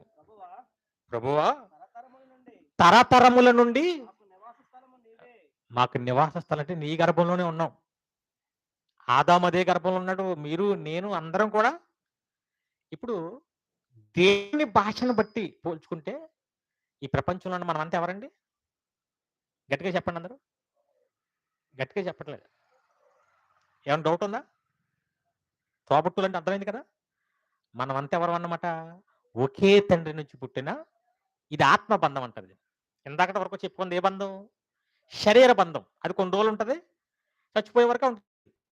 చచ్చిపోయాడు అనుకోండి, అన్న లేడు, తమ్ముడు లేడు, భార్య లేడు, ఇంకెవరు లేడు, అందరం మర్చిపోతాం. కానీ మనం మాట్లాడుకునేది దేవుడు చెప్పేది ఏ బంధం? దీనికి అంతం లేదు, శాశ్వత బంధం. ఇప్పుడు ఒకే గర్భం నుంచి ప్రపంచంలో ఉన్న మనమంతా వస్తే ఇప్పుడు మనుషులు మనకు మనమే కొట్టుకు తెచ్చామనుకోండి, ఎవరికి తలవంపు? గట్టిగా చెప్పండి. అంతేనా? ఈరోజు అందరూ కలిసి ఉన్నారా? ఒక గర్భమే ఆలోచించాడు పాపం అతను. జ్ఞానం లేదు, దేవుడి జ్ఞానం లేదు కాబట్టి. కానీ దేవుడు ఏం చెప్తున్నాడు? ప్రపంచంలో అంతా ఒకే గర్భం నుంచి వచ్చాం. కానీ ఈరోజు ఎలా గడిపారు? ఎన్ని రకాలుగా అవకాశం ఉంటే అన్ని రకాలుగా విడిపోయారండి. దేశాలుగా విడిపోయారు. అవునా? పాకిస్తాన్ ఒకటి ఇండియా ఓడికి పడదు. ఇండియా ఓడి అంటే ఆల్రెడీ ప్రతిజ్ఞ కూడా ఇస్తాం, భారతదేశం నా మాతృభూమి, భారతీయులందరూ. మరి పాకిస్తాన్ వాళ్ళు ఎవరు? అలా బామర్దులా? ఆస్ట్రేలియా వాళ్ళు ఎవరు? ప్రతిజ్ఞ అది కాదు. అందుకే ఒక పాట ఉంది మాది, భారతీయులు మాత్రమే నా సహోదరుల, ప్రపంచంలో అందరూ. ఇది ప్రతిజ్ఞ కట్టాలి. ఇది అర్థమైతే, జ్ఞానం అర్థమైతే. ఆ దేశం అంటే శత్రుత్వం, ఈ దేశం ఇదే ఉండదు. ఇంకా పాకిస్తాన్లో పుట్టినోడు మన గర్భంలో నుంచే వచ్చాడు. ఆఫ్ఘనిస్తాన్లో పుట్టినోడు మనమున్న అతని గర్భం నుంచి వచ్చాడు. ఆడు మన సహోదరుడే, మనము ఆడి సహోదరులమే. ఆత్మబంధం ఇదంతా. దేశాలకు విడిపోయారు. ఇప్పుడు దేశం అంతా కలిసి ఉంటుందా? మళ్ళీ రాష్ట్రాలు. తెలంగాణ అంటే ఆంధ్రాకి పడదు, ఆంధ్ర అంటే తమిళనాడుకి పడదు. చూసారు చిత్రం? తమిళనాడు ఎవడో, తెలంగాణ ఎవడో, మనం ఎవరు? అందరూ ఒక తండ్రి బిడ్డలమే. పోనీ ఒక రాష్ట్రంలో కలిసి ఉంటారా? జిల్లాలు, మండలాలు, చివరికి పోనీ ఒక మండలంలో కలిసి ఉంటామా? ఆ గ్రామం వేరు, ఈ గ్రామం వేరు. పొరుగు నుంచి వచ్చింటారు చెప్తున్నాడు ఇక్కడ అంటారు సరే. పొరుగుడురా, నీ సహోదరుడు, నీ తండ్రి గర్భం నుంచి వచ్చినోడే. పోనీ ప్రాంతీయ తత్వాలు తీసేయండి, మళ్ళా ఆడు వైసీపీ, ఇది టీడీపీ, ఆడేమో జనసేన, ఆడి బీజేపీ. బీజేపీ వాడెవడో, టీడీపీ వాడెవడో, వైసీపీ వాడెవడో, అందరూ ఎవరండి? ఒక తండ్రి బిడ్డలమే, తోబుట్టువులు. లేదా ఆడంటే నాకు పడదు, ఆ జగన్ అంటే అసలు నాకు ఒళ్ళుమంట, చంద్రబాబు అంటే ఏంటి నీకు ఏం మాట్లేదు? నీ తోబుట్టువయ్యా, వాళ్ళందరూ ఎవరు? ఒకే గర్భం నుంచి పుట్టాం. మళ్ళా ఎలా విడిపోయారంటే కులం, ఆడు మాల, ఇడు మాదిగా, ఆడు కాపు, ఆడు రెడ్డి. ఎవరు రెడ్డి, ఎవరు కాపు? ఒక తండ్రి బిడ్డలమే అంతా. ఒక తండ్రికి నలుగురు పుట్టారనుకోండి, ఎన్ని కులాలు ఉంటాయి? నలుగురు. పెద్దవాడేమో రెడ్డి అండి, చిన్నవాడేమో మాదిగండి, మూడోవాడేమో చెట్టు అంటారా? ఎందుకు నువ్వెవరు బాబు అంటారు. మనమంతా ఒకే తండ్రి బిడ్డలం అయితే, ఆ తండ్రి ఒక్కడైనప్పుడు మనమంతా పిల్లలం అయితే ఇలా వెళ్ళిపోయారంటే కులాలు బట్టి. పోనీ ఒక కులం అయినా కలిసి ఉంటారా? ఇప్పుడు అంతా ఒకటే కులం అనుకోండి, ఇక్కడ ఉన్నాం. మళ్ళీ ఆడింటి పేరేంటి? పెట్టవాడా? మన పెట్టవాడేనా? మన రొట్టవాడే? ఎవరైనా ఉంటే అనుకోకండి, ఇక అందరి పేర్లు అలా ఉంటాయి. మనం పెళ్ళికి వెళ్ళాం, కుక్కల వారి వివాహం అన్నాడు. అప్పుడు నేను కీబోర్డ్ ఆర్కెస్ట్రాకి వెళ్ళి పోతే ఆ పాటలు పాడేవాడు వచ్చి అడిగాడు నన్ను. బ్యానర్ చూసి, శుభలాగా చూసి, మామూలుగా ప్రోగ్రామ్ స్టార్ట్ చేసినప్పుడు పలానా వివాహానికి వచ్చినటువంటి పిల్లలకు, శ్రేయభిలాషులకు, పెద్దలకు, గ్రామస్తులకు మా ఆర్కెస్ట్రా తరపున అని చెప్పాడు కదా. ఇప్పుడు అక్కడ ఏముంది? వీడికి డౌట్ వచ్చింది, అనాల వద్దని. ఏమనాలి అంటే కుక్కల వారి వివాహానికి వచ్చినటువంటి బంధువులకు, స్నేహితులకు అనాలి. ఇప్పుడు బాధపడతారు, ఎక్కడ ఎవరన్నా కొత్త కుక్కల వాళ్ళు అందరూ ఎంతలేండి, మా ఇంటి పేర్లు ఏం బాగోవు, ఎవరి బాగోవు, అది ఎవరు పెట్టారు కానీ. నేను కాలేజ్ చదువుతున్నప్పుడు అలాంటి పేరు దొంగ, దొంగ రవి అనేవాడు వచ్చి. దొంగ దొంగ అంటే ఆ సోషల్ మాస్టర్ ఉన్నాడు, ఇంకా రవి అని కూడా అనేవాడు కనుక దొంగ. ఆ దొంగడు వచ్చాడా దొంగ సరే. కోతుల వారి, పీతల వారి, సరే, గంగిరెడ్ల, దున్నపోతుల, ఇంకా ఇంకా ఇంకా చెప్పుకుంటే బాగోకూడని. ఏంటండి ఇది కూడా పట్టపగలంట, పట్టపగల, అర్ధరాత్రి, నడి రోడ్డు, గోడ, చెత్త, సరే, ఇంకే భయంకరం ఉంటాయండి బాబాయ్, చెప్పలేం. ఇలాగ ఇడిపోయి చూసారా? ఆ ఇంటి పేరుడు అంటే ఆ ఇంటి పేరుకి పడదు, మన ఇంటి పేరుడైనా మనోడైనా. అంటే ఎన్ని రకాలుగా విడిపోవాలో. పోని దేవుణ్ణి నమ్ముకున్న వాళ్ళంతా ఒకలా ఉంటారా? ఆ సంఘముడు వేరు, ఈ సంఘముడు వేరు, ఆ చర్చికి ఈడేళ్ళకూడదు, ఈ చర్చికి అడేళ్ళకూడదు, వీళ్ళు విడిపోరు. ఏమండి ఎన్ని కోణాల్లో విడిపోవాలో. ఇప్పుడు ఇలాగ విడిపోయి కొన్ని సుఖంగా ఉన్నారా? రోజు హత్యలు, దారుణాలు, మానభంగాలు, దొంగతనాలు, రాజకీయ గొడవలు, మత పిచ్చితో కొట్టుకు చచ్చిపోవటం, కుల పిచ్చితో కొట్టుకు చచ్చిపోవటం, ఇవన్నీ జరుగుతుంటే పైన ఏంటండి? సిగ్గు, బాధ. అవునా? జరుగుతున్న ఈ హత్యలన్నీ ఎవరి మధ్య జరుగుతున్నాయి? ఇంతకీ ఒక తండ్రి పుట్టిన జాబుట్టువుల మధ్య ఇదంతా ఎల్లే కొట్టుకు చేస్తున్నారు. అప్పుడు ఒకడున్నాడు విలన్, ఎవడాడు? సాతాను. ఆడొచ్చి ఏం చేస్తాడంటే, నీ పిల్లలు అన్నావు కదా, నన్ను తలతో తన్నుతానన్నావు కదా, నీ కళ్ళ ముందు ఒకడు కొట్టుకొని చేస్తున్నాడు చూడు, కులాల పేరుతో చేస్తున్నాడు చూడు, మతాల పేరుతో చేస్తున్నాడు చూడు, రాజకీయాలతో చేస్తున్నాడు చూడు. ఆడి దగ్గర ఎవరు తలదించుకోవాలి చెప్పండి? ఇప్పుడు దేవుడు తలదించుకునే పరిస్థితి దెయ్యం దగ్గర ఎవరు కల్పించారు? ఇప్పుడు మనుషులు, తోబుట్టువులు. అదే పెట్టిన టైటిల్, తలవంపులు తెచ్చే. ఎవరు తోబుట్టువులు? మనమే. ఎవరికి తలవంపులు? అత్తగారికి కోడలకి పడదు తెలుసా? మా అత్తగారికి గొడవ మాట్లాడకండి, మీకు తెలియదు. ఇంతకు అత్తగారు ఎవరు? నువ్వు అత్తగారు అనుకుంటున్నావు ఇంతకీ. అత్తగారు కాదు, ఎవరు? నీ తోబుట్టు ఆత్మ ప్రకారంగా ఎవరావిడ? ఆ తండ్రికి పుట్టిన బిడ్డే, నువ్వు అదే గర్భం నుంచి వచ్చావు. కానీ నీకు పడదు. ఎందుకు? నువ్వు సొంత దానిలా చూడవు బయటిది. భర్త అంటే భార్యగా పడదు. ఇంతకీ ఈ బంధాలు చూసుకుంటున్నారు మీరు. ఇది అసలు శాశ్వత బంధమే కాదు. భార్య భర్త బంధం శాశ్వతం అండి? అత్తగారి మాంగరి శాశ్వతమా? ఎప్పుడు గుండెపోటు వచ్చినా, ఎప్పుడు సమాధికి వెళ్ళిపోయినా ఇవన్నీ గొప్ప చిప్ అయిపోయిందంటే. శాశ్వతంగా ఉండే బంధం ఏది? నీ భార్య నీ తోబుట్టువే, నీ భర్త ఆత్మబంధం ఇది. నీ కుటుంబంలో అందరు ఎవరు? నీ పక్కింటోళ్ళు ఎవరు? మనకు పక్కింటోళ్ళు అంటే పడదు సాధారణంగా, అవునా? వాళ్ళెవరు? అపవాదికి పుట్టినోళ్ళ? అదే నువ్వు నమ్ముతున్న దేవుడికి పుట్టినోళ్ళే. ఈ పక్కింటోళ్ళు ఎవరు? వెనకింటోళ్ళు ఎవరు? పాటమాటం కట్టం. మా ఇంటి పేరు పశువుల పాక, పక్కింటి పేరు ఒలివుల తోట, ఎదురింటి పేరు. అసలు ఈ పేర్లు ఎవరికైనా ఉన్నాయా? అవన్నీ కట్టేశారు అంతే. కానీ పక్కింటోడితే ఎవడో పడతా నీకు. అసలు నువ్వెవరితోటైనా గొడవ పడుతున్నావంటే అత్తగారా, భర్త, భార్య, అన్న, కోడల, ఆడబడుస, పక్కింటోళ్ళు ఎవరితో నువ్వు గొడవపడినా ఎవరిని తలదించుకోలే చేస్తున్నావు? గట్టిగా చెప్పండి అమ్మా. అంటే ఇప్పుడు తలవబ్బులు ఎవరి వల్ల వస్తున్నాయి? అందుకే యేసుక్రీస్తు వారు ఏమని చెప్పారు చెప్పనా? యోహాను మొదటి పత్రిక ముగించేసుకుందాం. 3వ అధ్యాయం 15 వచనం. యోహాను మొదటి పత్రిక 3వ అధ్యాయం 15 వచనం. ఆన్ చేయండి అది ల్యాప్టాప్. తన సహోదరుని ఎవడు చెప్పండి సహోదరుడు అంటే? ఇప్పుడు సాధారణంగా క్రైస్తవులండి మన సహోదరులు అంటాం. జనరల్ గా మాట్లాడుకునే సహోదరులు ఎవరు ఇప్పుడు? అందుకే నిన్ను వలే మొదట దేవుని ప్రేమించమని 2వ ఆజ్ఞ అంటే ఏం పెట్టాడు? నువ్వు నిన్ను ఎలా ప్రేమించుకుంటావో నీ పొరుగు వాడిని ప్రేమించి. ఎందుకు అలా ప్రేమించమన్నాడు? అలా ప్రేమించకపోతే నువ్వు ఆజ్ఞని అతిక్రమించినట్టు, నీకు పరలోకం లేదు. నువ్వు ఎంత భక్తి చేసినా, నువ్వు డబ్బులు ఇచ్చి కుమ్మరించినా, బేరమని నోరాల్చి పాటలు పాడినా, సువార్తలు చేసేసినా, ప్రసంగాలు ఎనగేసేసినా, నువ్వు నీ పొరుగు వాడిని ప్రేమించట్లేదు అనుకో, నీకు ఎక్కడ రానివాడు? నీ భక్తి అంతా వృధా. ఎందుకు అనుకుంటున్నారు? నీ పొరుగువాడు నా బిడ్డారా అందుకన్నాడు కదా.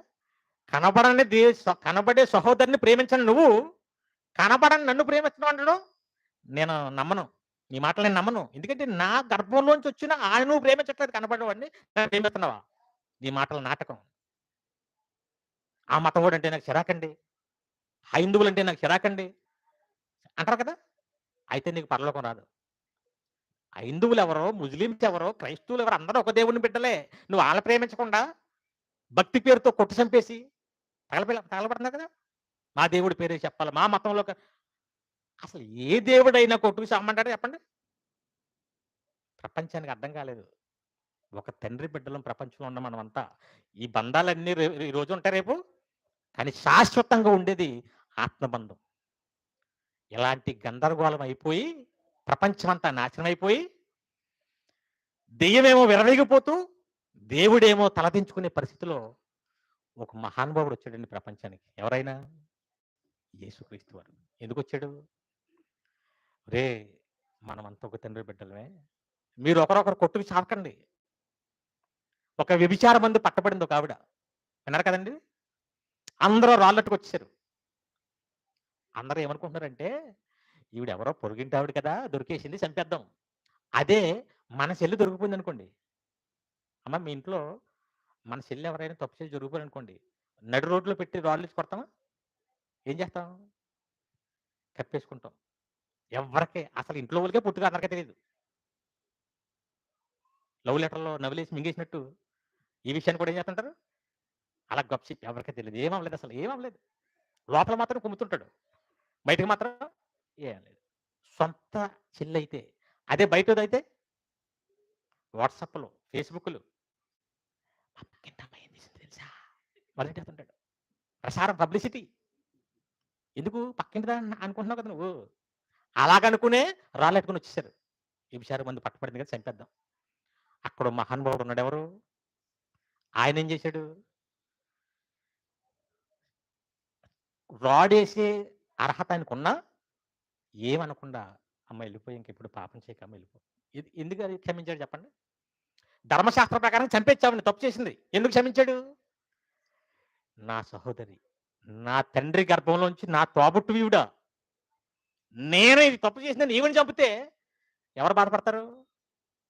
కయ్యను హేబెలు కొట్టుకు చచ్చినప్పుడు ఆదాం అవ్వలు బాధపడినట్టు అన్నను తమ్ముడు చంపితే తమ్ముడు శవం ఏమో శ్మశానానికి వెళ్ళి అన్నేమో జైలుకి వెళ్ళిపోతుంది. తల్లిదండ్రులు ఎలాగైతే బాధపడతారో ఆవిడ్ని చంపితే ఎవరు బాధపడతారు?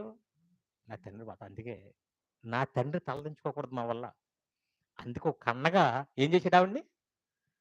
ఇస్కరియోతు యోధ ఆ యేసునే అప్పగించాలని ఎన్ని క్రూర పన్నాగాలు పండుతున్నా అతను కూడా ఏం చేస్తున్నాడు? కాళ్ళు పట్టుకొని అడిగాడు. ఎందుకు? ఇతనికి శిక్షింపబడితే నాకేంటి లాభం, తండ్రికి ఏంటి ఆనందం? నా తోబుట్టువే పాపం మారతాడేమో, కాళ్ళు పట్టుకుందాం. సరే, ఎలాగ ఆలోచిస్తున్నాడు యేసుక్రీస్తు వారు? ఒక తోబుట్టుగా ఆలోచిస్తున్నాడు. ఒక జక్కయ్య దగ్గరికి వెళ్ళిపోయి మార్చాడు. అందరూ పాపి పాపి అంటున్నారు, ఈయన మాత్రం 5 భర్తలను మార్చి ఒక ఆవిడ పాపం అందరి మధ్య వచ్చేస్తే రకరకాలుగా మాట్లాడుకుంటారని మెట్ట మధ్యాహ్నం ఎవరో లేని టైంలో వస్తుంది పాపం సిగ్గుతో. ఆవిడ దగ్గరికి వెళ్ళిపోయా. అందరూ ఆశించుకుంటే ఈయన ఎందుకు వెళ్ళిపోయాడు? నా చెల్లి, నా తోబుట్టు, నా తండ్రి గర్భాన్ని పుట్టింది. పాపం తెలుసో తెలియకో జీవితం ఎలాగైపోయింది. ఈవిడ కూడా నా చెల్లె. ఎవరిని అందరితో ఎలా ప్రవర్తించాడు ఆయన? ఎవరన్నా శిక్షించాలనుకున్నాడా? ఆయన్ని శిక్షిస్తున్నా కూడా క్షమించాడంటే ఆయనకు ఒక్కడికి అర్థమైందండి. ఏమర్థమైంది? ఈ మనుషులంతా నా తోబుట్టువులే, ఒక తండ్రి బిడ్డలమే. చంపుతున్నా తండ్రి, పాప మీరు ఏం చేస్తున్నారో, నిజంగా వీళ్ళని నేను అన్నే, నీ గర్భం నుంచి కూడా నేనే వచ్చాను అంటే నన్ను చంపరయ్యా, పాప వీళ్ళకి తెలియకే నేను ఎవరినో అనుకుని చంపేస్తున్నారు. అందుకే వీరు ఏమి చేస్తున్నారో తెలీదు. నిజంగా ఇది మనకు అర్థమైతే అందరిని ఎలా చూస్తామండి? అందుకే యేసుక్రీస్తుడు ఇది నేర్పించడానికే వచ్చాడు. ఒకసారి చివరిగా పాట చూడండి.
కుంటివారు నడిచే రోజు, గుడ్డివారు చూచే రోజు, చెవిటివారు వినే రోజు, మూగవారు మాట్లాడే రోజు, ప్రజలందరికీ శుభవార్త వచ్చాడు అన్నయ్య, ప్రాణం పెట్టాడు అన్నయ్య. అన్నగా తమ్ముళ్ళ కోసం చేశాడు ఈ త్యాగం, మన పాపమే మా పాలని భువికి వచ్చాడు మన కోసం. అన్న ధర్మం నెరవేర్చుటే ఇది, అన్నగా పుట్టిన వారంతా చేశారా ఇది. వచ్చాడు అన్నయ్య, ప్రాణం పెట్టాడు అన్నయ్య.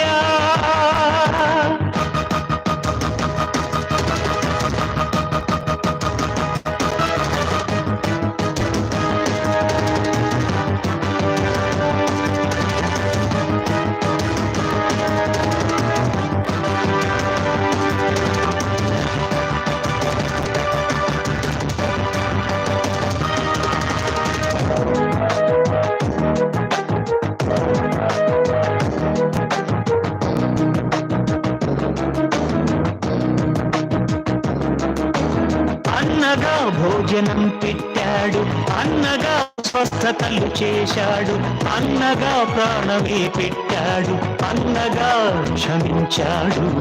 ఇంత మంచి అన్నయ్య భూమిలో ఎక్కడ ఉన్నాడు?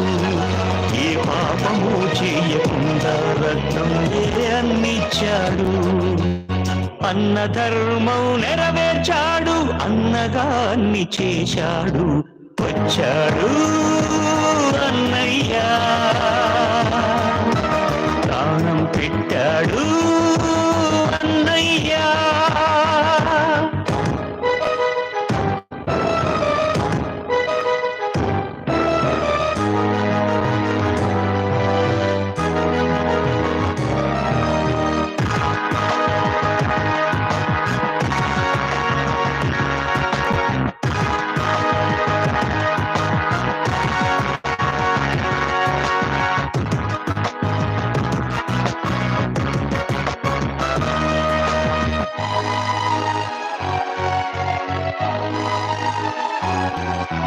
తమ్ముడిని అన్నయే చంపాడు, తమ్ముడిని అన్నలే అమ్మారు, అన్నలే చంపుతూ ఉన్నారు. అన్నగా ఏం చేశారు? యేసులాంటి అన్నయ్య భూమిలో ఎక్కడ ఉన్నాడు? ఎదుటి మనిషిని ప్రేమించమని యేసే చెప్పాడు. కరుణామయునిగా క్షమించాడు, దైవముగా బ్రతుకమన్నాడు. వచ్చాడు అన్నయ్య, ప్రాణం పెట్టాడు అన్నయ్య. అన్నగా తమ్ముళ్ళ కోసం చేశాడు ఈ త్యాగం. మన పాపమే మా పాలని భువికి వచ్చాడు మన కోసం. అన్న ధర్మం నెరవేర్చుటే ఇది, అన్నగా పుట్టిన వారంతా చేశారా ఇది? వచ్చాడు అన్నయ్య, ప్రాణం పెట్టాడు అన్నయ్య.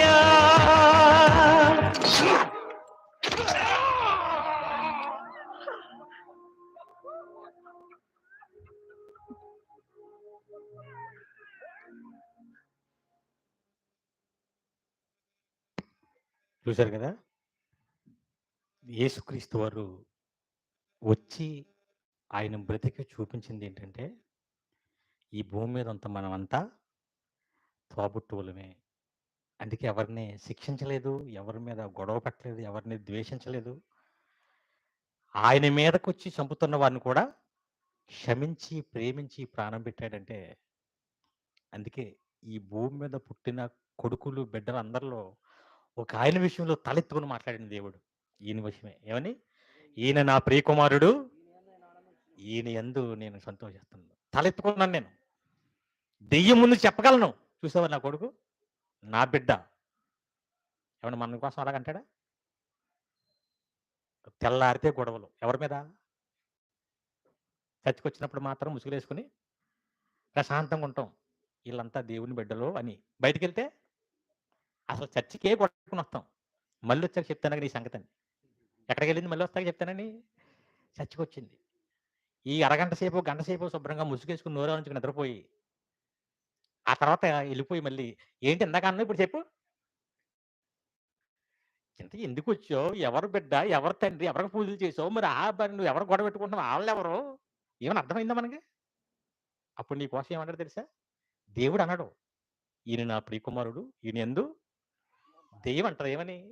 ఈమె నా ప్రియకుమార్తె, ఈమె యందు నేను ఆనందిస్తుంది. సరే, యేసుక్రీస్తు వారి కోసం ఏమో దేవుడు అన్నాడు, మన కోసం రేపటి నుంచి కాదు ఇప్పటి నుంచే మీ భర్త విషయంలో కానీ, భార్య విషయంలో కానీ, ఆడపడుచులు ఇంట్లో వాళ్ళు ఎవరి విషయంలో కానీ, పొరుగు వాళ్ళ విషయంలో కానీ, ఏ మతస్థులు ఏ ఎవరి విషయంలో అయినా, ఏ పార్టీ విషయంలో నువ్వు గొడవ పడుతున్నావంటే, నువ్వు శత్రువులుగా ద్వేషిస్తున్నావంటే, నువ్వు విరోధం పెట్టుకుంటున్నావంటే, నువ్వు అలా పెట్టుకున్న ప్రతిసారి ఎవరు తలదించుకుంటారు? దేవుని తలదించుకునే పని చేస్తున్నావు అన్నమాట. తలెత్తుకోవాలంటే ఏం చేయాలి? అన్యాయంగా నిన్ను మీ అత్తగారు అన్నా నువ్వేం చేయాలి? తండ్రి ఈవిడ ఏం చేస్తుందో, ఎందుకంటే పాపం ఈవిడికి ఇంకా మహాజ్ఞానం ఎలగలేదు, దేవుడి జ్ఞానం అర్థం కాలేదు. నీ బిడ్డే, నేనో నీ బిడ్డని తెలియదు పాపం. అందుకే ఇలాగా ఎగురుతుంది. క్షమించే తండ్రి. అప్పుడు నీ కోసం ఏమనుకుంటాడు ఆయన? ఈమె నా ప్రియమైన కుమార్తె. అలాగా అలాంటి కదండి. భార్య భర్తను క్షమించలేదు. భర్త భార్యను క్షమించలేదు. ఇంక బయటోళ్ళని క్షమిస్తుంటాం. ఇంకెవరి ప్రపంచం అంతా నాశనం అయిపోవటానికి ఈ సూత్రం అర్థం కాలేదండి. భక్తులని పేరెట్టుకుంటారు మరలా. పక్క మతం కూడా అంటే పడదు. ఏం అర్థమైంది నీకు భక్తి? మేము పెట్టింది నువ్వు తిన్నావు, నువ్వు పెట్టింది మేము తిన్నాం. ఏం అర్థమైంది ఇంకా? ఎవరు చేశారు ఇదంతా? ఈ సృష్టి అంతా ఒక తండ్రే కదా చేశాడు. మత పిచ్చి పట్టేసి ఆ మతం ఎవడన్నా వచ్చిన క్రీస్తు వచ్చిన చంపేస్తామని పౌలు గారు జుట్టు పెట్టుకుని లేకపోయి ఆడవాళ్ళని దారుణంగా హింసించేవాడు. ఈ జ్ఞానం అర్థం కాక యేసుక్రీస్తు వారు వచ్చి మనోనేత వెలిగించాడు. వీళ్ళంతా ఎవరనుకుంటున్నావు? నువ్వెవరనుకుంటున్నావు? మనమంతా తోబుట్టువులమే. ఎప్పుడైతే ఆ సూత్రం అర్థమైందో పౌలు గారిని రాళ్ళతో కొడుతున్నా కూడా ఏం చేసేవాడు ఆయన? క్షమించేసి వెళ్ళిపోయేవాడు. పాపం తిరగబోయేవాడు కాదు. అర్థమైన వాళ్ళు ఎలా ప్రవర్తించారండి. వాళ్ళెవరో బయటోళ్ళు అనుకుని జక్కయ్య అందరి దగ్గర అధిక వడ్డీలు వసూలు చేసి మోసం చేసి సంపాదించేశాడు, దోసేసుకున్నాడు. ఏసి వచ్చాడు, అర్థమైపోయింది. ఏం చేస్తున్నాడు తర్వాత? దోచుకున్నది 400 ఇవ్వటమే కాకుండా ఉన్నది అసలు కూడా ఇచ్చేస్తానంటున్నాడు.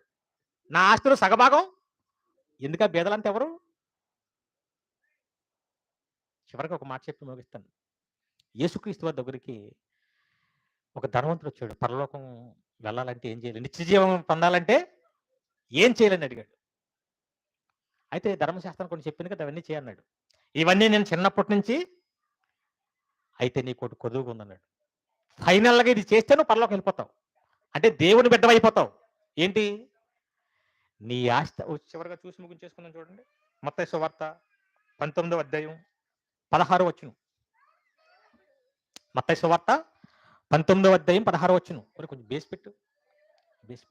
ఇదిగో ఒకడు యేసుక్రీస్తు వారి దగ్గరకు వచ్చి, బోధకుడా, నిత్య జీవం పొందుటకు. ఇదంతా మనకు తెలుసు కదా. డైరెక్ట్ 21వ వచనం చూడండి. అందుకు యేసు, నీవు పరిపూర్ణుడు అవుటకు కోరిన యెడల పోయి నీ ఆస్తి నమ్మి బేదలకిచ్చేయి, అప్పుడు పరలోకమందు నీకు ధనం కలుగును. అప్పుడు నువ్వు వచ్చి నన్ను వెంబడించు. అప్పుడు ఏం చేశాడండి? ఆ యవనస్తుడు మిగులు ఆస్తి కలవాడు కనుక ఆ మాట విని వ్యసన పడుతూ చాలా చిరాకు వచ్చి బాధపడిపోయి వెళ్ళిపోయాడు. పరలోకమైనా పోయినా పర్లేదు కానీ నేను బీదలకు పనిచేయాల, నేను కష్టపడి సంపాదించింది వాళ్ళకెందుకు పనిచేయాలి? నా డబ్బు కదా ఇది. యేసుక్రీస్తు అది ఎందుకు పెట్టారు అక్కడ? నువ్వు భక్తి పేరుతో వస్తున్నావు తప్ప ఈ మనుషులంతా ఒక తండ్రి బిడ్డలు అన్న జ్ఞానం నీకు ఇంకా అర్థం కాలేదు. నీకు ఇంకా పరిపూర్ణ అవ్వలేదు. చూసారా అన్నాడు? చూసారా? అది అర్థమైతే నువ్వేం చేస్తావు? పాపం బేదలు ఆకలి తలమని చేస్తాను కదా, ఇచ్చేస్తావు. అప్పుడు నీకు పరిపూర్ణమైన భక్తి వస్తుంది. అది అర్థమైందా? అందుకే భక్తులుగా మనం పరలోకం వెళ్ళాలంటే మనకి ఖచ్చితంగా తెలియవలసిన సూత్రం ఏంటనుకుంటున్నారు? భూమి మీద పుట్టిన మనుషులంతా తోబుట్టువులమే, ఒక తండ్రి బిడ్డలమే. ఏదో కొద్ది రోజులు చిన్న పాత్రలు ఈ బంధాలతో పాటిస్తున్నాం తప్ప వాస్తవంగా మనం అంతా ఒక తండ్రి బిడ్డలమే. అందరిని ఏం చేస్తూ ఉండాలి మనం? అందుకే తన సహోదరుని ద్వేషిస్తేనే ఏమన్నాడు అక్కడ? నరహత్య చేసినట్టు. మళ్ళీ భక్తి అన్న దగ్గరికి రాకో, నీ ముందున్న అందరినీ ప్రేమించు. పాపం ఇందాక ఆటో అతను వెళ్ళిపోయి గొడవలు చేసుకుంటున్నారు. ఆడు వెనకానికి వచ్చేస్తున్నాడు. ఇప్పుడు వెళ్ళట్లేదు పాపం, వెళ్ళిపోండి అంటే వెళ్ళట్లేదు, వెనకానికి వచ్చా. ఏమనుకుంటున్నాడు? వీళ్ళెవరో నేనెవరో. ఇక్కడ కూర్చుని పాట వింటే అర్థమవుతును. ఏమర్థమవుతును? మనం అంతా ఓ తండ్రి బిడ్డలమే, పాపం మన తండ్రి కోసమే చెప్తున్నారు ఇక్కడ, నేనే మధ్యలో డిస్టర్బ్ చేశాను. అది అర్థమై ఉంటే పోలీ సాయంత్రం అంటే వెళ్తాను, ఆగిపోయి వెళ్తాను కొంచెం అనుకుంటాడు. అవునా? రేపు పొద్దున్న వెళ్తాడు. ఏం అర్థం అవ్వలేదు అతనికి. ఏదా మతం, నేనెందుకు ఆగాలి? రోడ్డు మయంగా పెట్టారు, వాళ్ళెవరో కులం, నేనెందుకు ఆగాలి? పాప జ్ఞానం తెలియక ఆలోచిస్తున్నారు. తెల్లారితే బస్సులోనూ కొట్టేసుకుంటుంటారు. అవునా? కండక్టర్ గారు ఈ టికెట్లు చిల్లర ఆడచ్చు కొట్టేసుకుంటారు. కూరగాయల షాప్కి వెళ్తే అక్కడ కొట్టేసుకుంటుంటారు. రోడ్ల మీదకి వెళ్తాడు, పార్టీల పరంగా విమర్శించుకుంటారు. టీవీ పెడితే గొడవలే, హత్యలు, దారుణాలు, మోసాలు. ఎవరు మోసం చేసుకుంటారంటే ఒకే తండ్రి బిడ్డలు మనంతా. సరే, ఇది గనక ప్రపంచానికి అర్థమైతే ఏసి ఇదే చెప్పడానికి వచ్చాడు. ప్రపంచం అంతా ప్రశాంతంగా ఉంటుందండి. అవునా కదా? అందుకే ఈ జ్ఞానాన్ని మనం ఏం చేయాలి? నేర్చుకుని మనం పాటిస్తూ అందరికీ ప్రకటిస్తే నీ మీదకి ఎవరైనా నీ పొరుగింటోళ్ళు గొడవకొచ్చేస్తున్నారనుకో, నువ్వేం చేయకూడదు, సత్యం తీసుకొచ్చేయాలి. అది కదా! పాపం ఆవిడకి తెలియక నువ్వెవరు అనుకుంటుంది గొడవ పడుతుంది. అదే దేవుడి దగ్గర తీసుకొచ్చావనుకో, మొత్తం తెలిసిపోయి నువ్వు నేను ఒకటే. మాది తెలంగాణే. మాది ఏంటది? మాది తెనాలే. మీరు మేమందరం ఒకటే ఒక దగ్గరికి అక్కడికెళ్ళిపోవాలి. అవునా? ఏ దారైనా గోదావరి అన్నట్టు మనం అంతా ఎక్కడికెళ్ళిపోవాలి? అక్కడికి ఓ తండ్రి దగ్గరికి యుగాలు అక్కడ ఉండాలి మనం కలిసి. అవునా కదా చెప్పండి? అందుకే ఈ సూత్రం అర్థం కావాలి. అదే పెట్టిన టైటిల్. తలవంపులు తెచ్చే తోబుట్టు. కాబట్టి ఈ జ్ఞానం విన్న మీరు మీ వల్ల ఎవరికి విరోధాలు ఉండకూడదు. ఎవరితో శత్రుతలు అందరినీ ప్రేమించాలి, క్షమించాలి. ఆళ్ళెవరైనా ఎంత క్రూరులైనా సరే నీకు అర్థమైతే అప్పుడు నీ వల్ల దేవునికి ఆనందం. లేదా నువ్వు కూడా ప్రతిరోజు దేవునికి ఏం తెస్తావు? తలవంపులు తెస్తుంటావు. దెయ్యం అదే టార్గెట్. నువ్వు అదే చేసావనుకో, దెయ్యం పోయి అక్కడికే నువ్వు కూడా అదే దేవుడి దగ్గర ఎవరుంటారు? ఆయన తలెత్తుకుని చేసి ఉంచేవాళ్ళు ఉంటారు ఆయన దగ్గర. తలవంపు తెచ్చేవాళ్ళు ఏం చేస్తుంటాడు? నిత్యాగ్ని దండానికి పంపిస్తుంటాడు. కాబట్టి చక్కటి కార్యక్రమాన్ని సహోదరులు ఏర్పాటు చేసి దేవుని జ్ఞానాన్ని వినిపించారు కాబట్టి ఇలాంటి కార్యక్రమాలు చేయడం వల్ల దేవుడు ఆ కుటుంబాన్ని బట్టి, ఆ సహోదరులను బట్టి సంతోషిస్తుంటాడు. పాఠం అందరికి అర్థమైంది కదండి? మనమంతా ఎవరమ్మా? లోపల తిట్టుకుంటున్నారా? ఇంకా వదలట్లేదు. ఎంతసేపు చెప్తున్నాడు? నేను మీరు ఒకటే. ఎవరి కోసం చెప్తున్నాను నేను? మన తండ్రి కోసమే చెప్తున్నాను. అవునా కదా? కాబట్టి మనం వేరు కాదు, మీరు వేరు కాదు. ప్రపంచంలో ఎవరు ఇక నుంచి ఈ ప్రతిజ్ఞలు ఇవన్నీ మానేయాలి. భారతీయులంతా నా సహోదరులని మానేయాలి. ఏమనాలి? ప్రపంచంలో అందరూ మీ పక్కింటోళ్ళు ఎవరు పెట్టవాళ్ళు, రొట్టవాళ్ళు ఇంకేం లేదు ఇక. అందరం ఒకటే. అందరం ఒకటే గర్భం. కాబట్టి అందరూ కలిసి సంతోషంగా ప్రేమించుకుంటూ, అందరిని క్షమించుకుంటూ, భక్తిలో ముందుకు సాగాలని ఈ పాఠం ద్వారా మిమ్మల్ని హెచ్చరిస్తూ కళ్ళు మూసుకొని ప్రార్థన చేసుకుంటాం. ప్రేమ కలిగిన మా ప్రియ పరలోకమందున్న మా తండ్రి, ప్రపంచానికి తెలియని జ్ఞానం మీ కుమారుడు యేసుక్రీస్తు వారు ఈ లోకానికి వచ్చి నేర్పించి, బ్రతికి చూపించి, ఒక అన్నగా ఎలా ఉండాలో, మేమంతెవరము, మా సంబంధం ఏంటో, మీరు మాకేమవుతారో ఇవన్నీ నేర్పించారు తండ్రి. అలాగే ఈ తరంలో మాకు రాయించి పెట్టారు. కానీ ఇది చదువుతున్న వారికి అర్థం కాక, ప్రపంచానికి అర్థం కాక, మనుషులంతా కొట్టుకు చస్తూ కులాలు, మతాలు, ప్రాంతీయ తత్వాలు, పార్టీలు రకరకాలుగా విడిపోయి మిమ్మల్ని తలదించుకుని బాధపడే పరిస్థితి తెచ్చిన ఈ టైంలో ఇక్కడున్న మాకు మీ మాటలు వినిపించారు. విన్న మేమైనా మిమ్మల్ని తలదించుకునేలా కాకుండా తలెత్తుకుని సంతోషపడేలా మా జీవితాలు ముందుకు కొనసాగే భాగ్యాన్ని ప్రసాదించండి. ఇంత చక్కటి కార్యక్రమాన్ని ఏర్పాటు చేసిన కుటుంబాన్ని సోదరులను జ్ఞాపం చేసుకోండి. ఎంతైతే కష్టపడ్డారో, ఖర్చు పెట్టారో రెట్టింపు నూరంతల ప్రతిఫలాన్ని మాకు దయచేయమని, కుటుంబంలో ప్రతి ఒక్కరికి ఆరోగ్యాన్ని, ఆయుష్ను ప్రసాదించమని, కుటుంబంలో శాంతి, సమాధానం, నెమ్మది ప్రసాదించమని, వారు చేస్తున్న ప్రయాణాలు, పనిపాటలు సమస్త విషయాల్లో తోడుగా ఉండి నడిపించమని, మరింత గొప్పగా మీ జ్ఞానంలో వారిని వృద్ధిపరచమని, మీకోసం మరింత ఉన్నతంగా బ్రతకడానికి కృప చూపించమని, అలా ఇక్కడ ఉన్న దైవజనులందరినీ పేరు పేరున జ్ఞాపం చేసుకోండి. వారు చేస్తున్న పరిచర్యలు, వారి కుటుంబాలు సమస్త విషయాల్లో తోడుగా ఉండండి. మంచి ఆరోగ్యాలు, ఆయుష్ను ప్రసాదించి ప్రయాణాల్లో తోడుగా ఉండి మరింత గొప్పగా మీ జ్ఞానంలో ముందు కొనసాగుతూ అనేకుల్ని మీ చెంతగా నడిపించే మంచి జీవితాలు వారికి ప్రసాదించమని, అలాగే చేరువచ్చిన ప్రతి ఒక్కరిని పేరు పేరున జ్ఞాపం చేసుకోండి. ఇక్కడ కూర్చుని అనేక ప్రాంతాల్లో ఉండి మాటలు వింటున్న ప్రతి ఒక్కరిని జ్ఞాపం చేసుకోమని, విన్న మాటలు పరమార్థాన్ని గ్రహించి ఆ మాటల ప్రకారంగా బ్రతికే భాగ్యాన్ని ప్రసాదించమని సమస్తము చిత్తానికి అప్పగించుకుంటూ యేసుక్రీస్తు వారి పేరటి ప్రార్థన అడిగి వేడుచున్నామా పరమ తండ్రి. ఆమేన్. అందరికీ వందనాలు.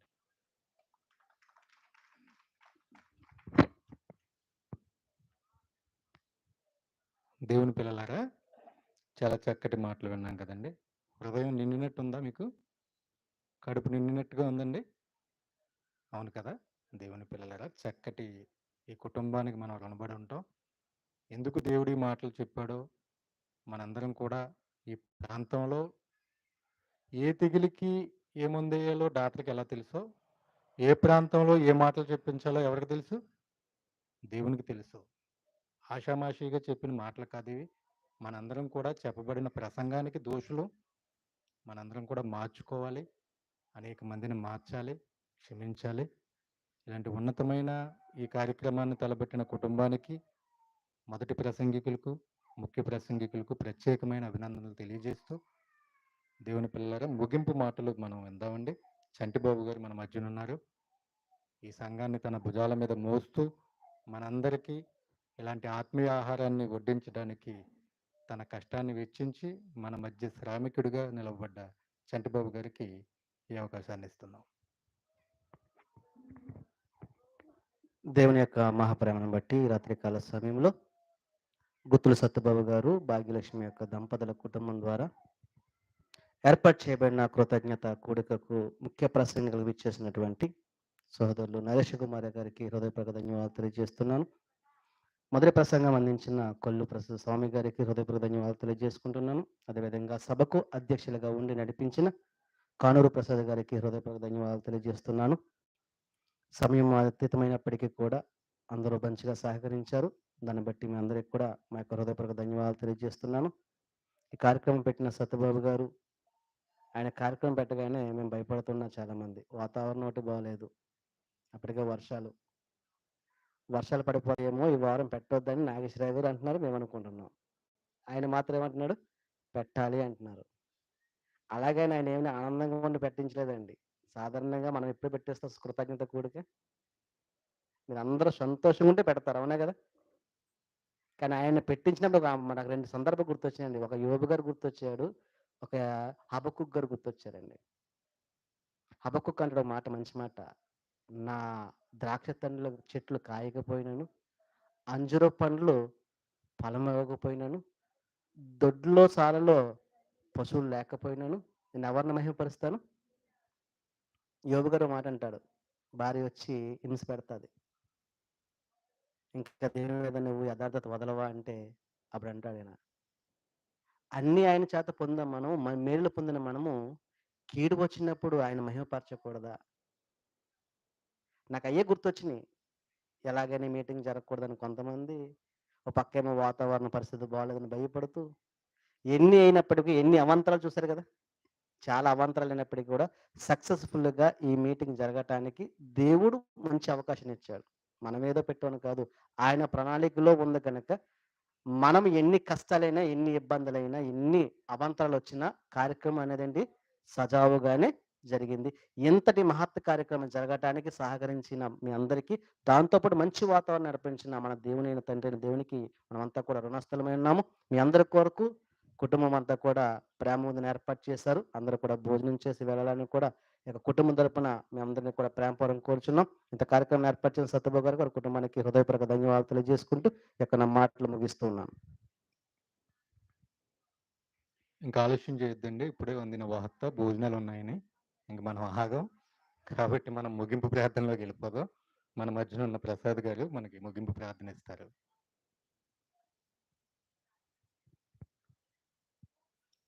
ప్రార్థించుకుందామండి. మమ్మల్ని అతిమిక్కిలిగా ప్రేమించిన మా ప్రియమైన పరలోకపు తండ్రి, మీ మహోన్నతమైన ఘనమైన నామానికి కృతజ్ఞతలు నాయన. ఈ చల్లని సమయంలో తండ్రి నాయన చక్కటి వాతావరణాన్ని ఇచ్చి నాయన మీ యొక్క కార్యక్రమాన్ని నాయన తండ్రి మీకు మహిమకరంగా జరిగించడానికి సహాయం చేసిన విధానాన్ని బట్టి మీ కృతజ్ఞతలు తండ్రి. ఈ చక్కటి కార్యక్రమాన్ని ఏర్పాటు చేసిన నాయన సత్యబాబు గారి కుటుంబాన్ని బట్టి మీ కృతజ్ఞతలు నాయన. కుటుంబాన్ని శాంతి సమాధానములతో నింపండి, మీ కృపలో భద్రపరచండి తండ్రి.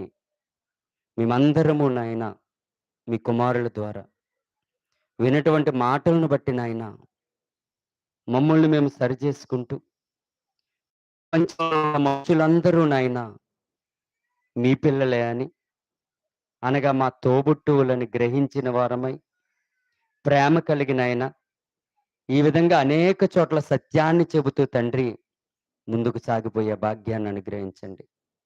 ఈ కార్యక్రమంలో నాయన ముందుండి నడిపించిన నాయన ప్రతి ఒక్కరిని బట్టి మీ కృతజ్ఞతలు చెల్లించుకొనిచున్నాం. తండ్రి సత్యవ గారికి వారి సత్యమణి గారికి మీరు అనుగ్రహించిన కుమారులను బట్టి విజ్ఞాపన చేస్తున్నాం నాయన. దీవించండి, ఆశీర్వదించండి. వారి చదువుల్లో కానివ్వండి, వారి పనుల్లో కానివ్వండి, ప్రతి విషయంలోనూ తోడే నడిపించండి నాయన. అదేవిధంగా తండ్రి ఎంత ఓపికతో నాయన ఇప్పటి వరకు మీ అందు భయభక్తులు కలిగి ప్రేమతో మీ మాటలు విని అంగీకరించిన ప్రతి ఒక్కరి నిమిత్తం విజ్ఞాపన చేస్తున్నాం తండ్రి. దీవించండి, ఆశీర్వదించండి. ఈ యొక్క మైక్ ద్వారా తండ్రి ఎంతమంది అయితే మీ అమూల్యమైన మాటలు విన్నారో వారందరినీ జ్ఞాపకం చేసుకోండి. కృప చూపండి, దయ చూపండి. ఈ గ్రామంలో ఉన్న ప్రతి ఒక్క కుటుంబాన్ని దీవించి ఆశీర్వదించండి.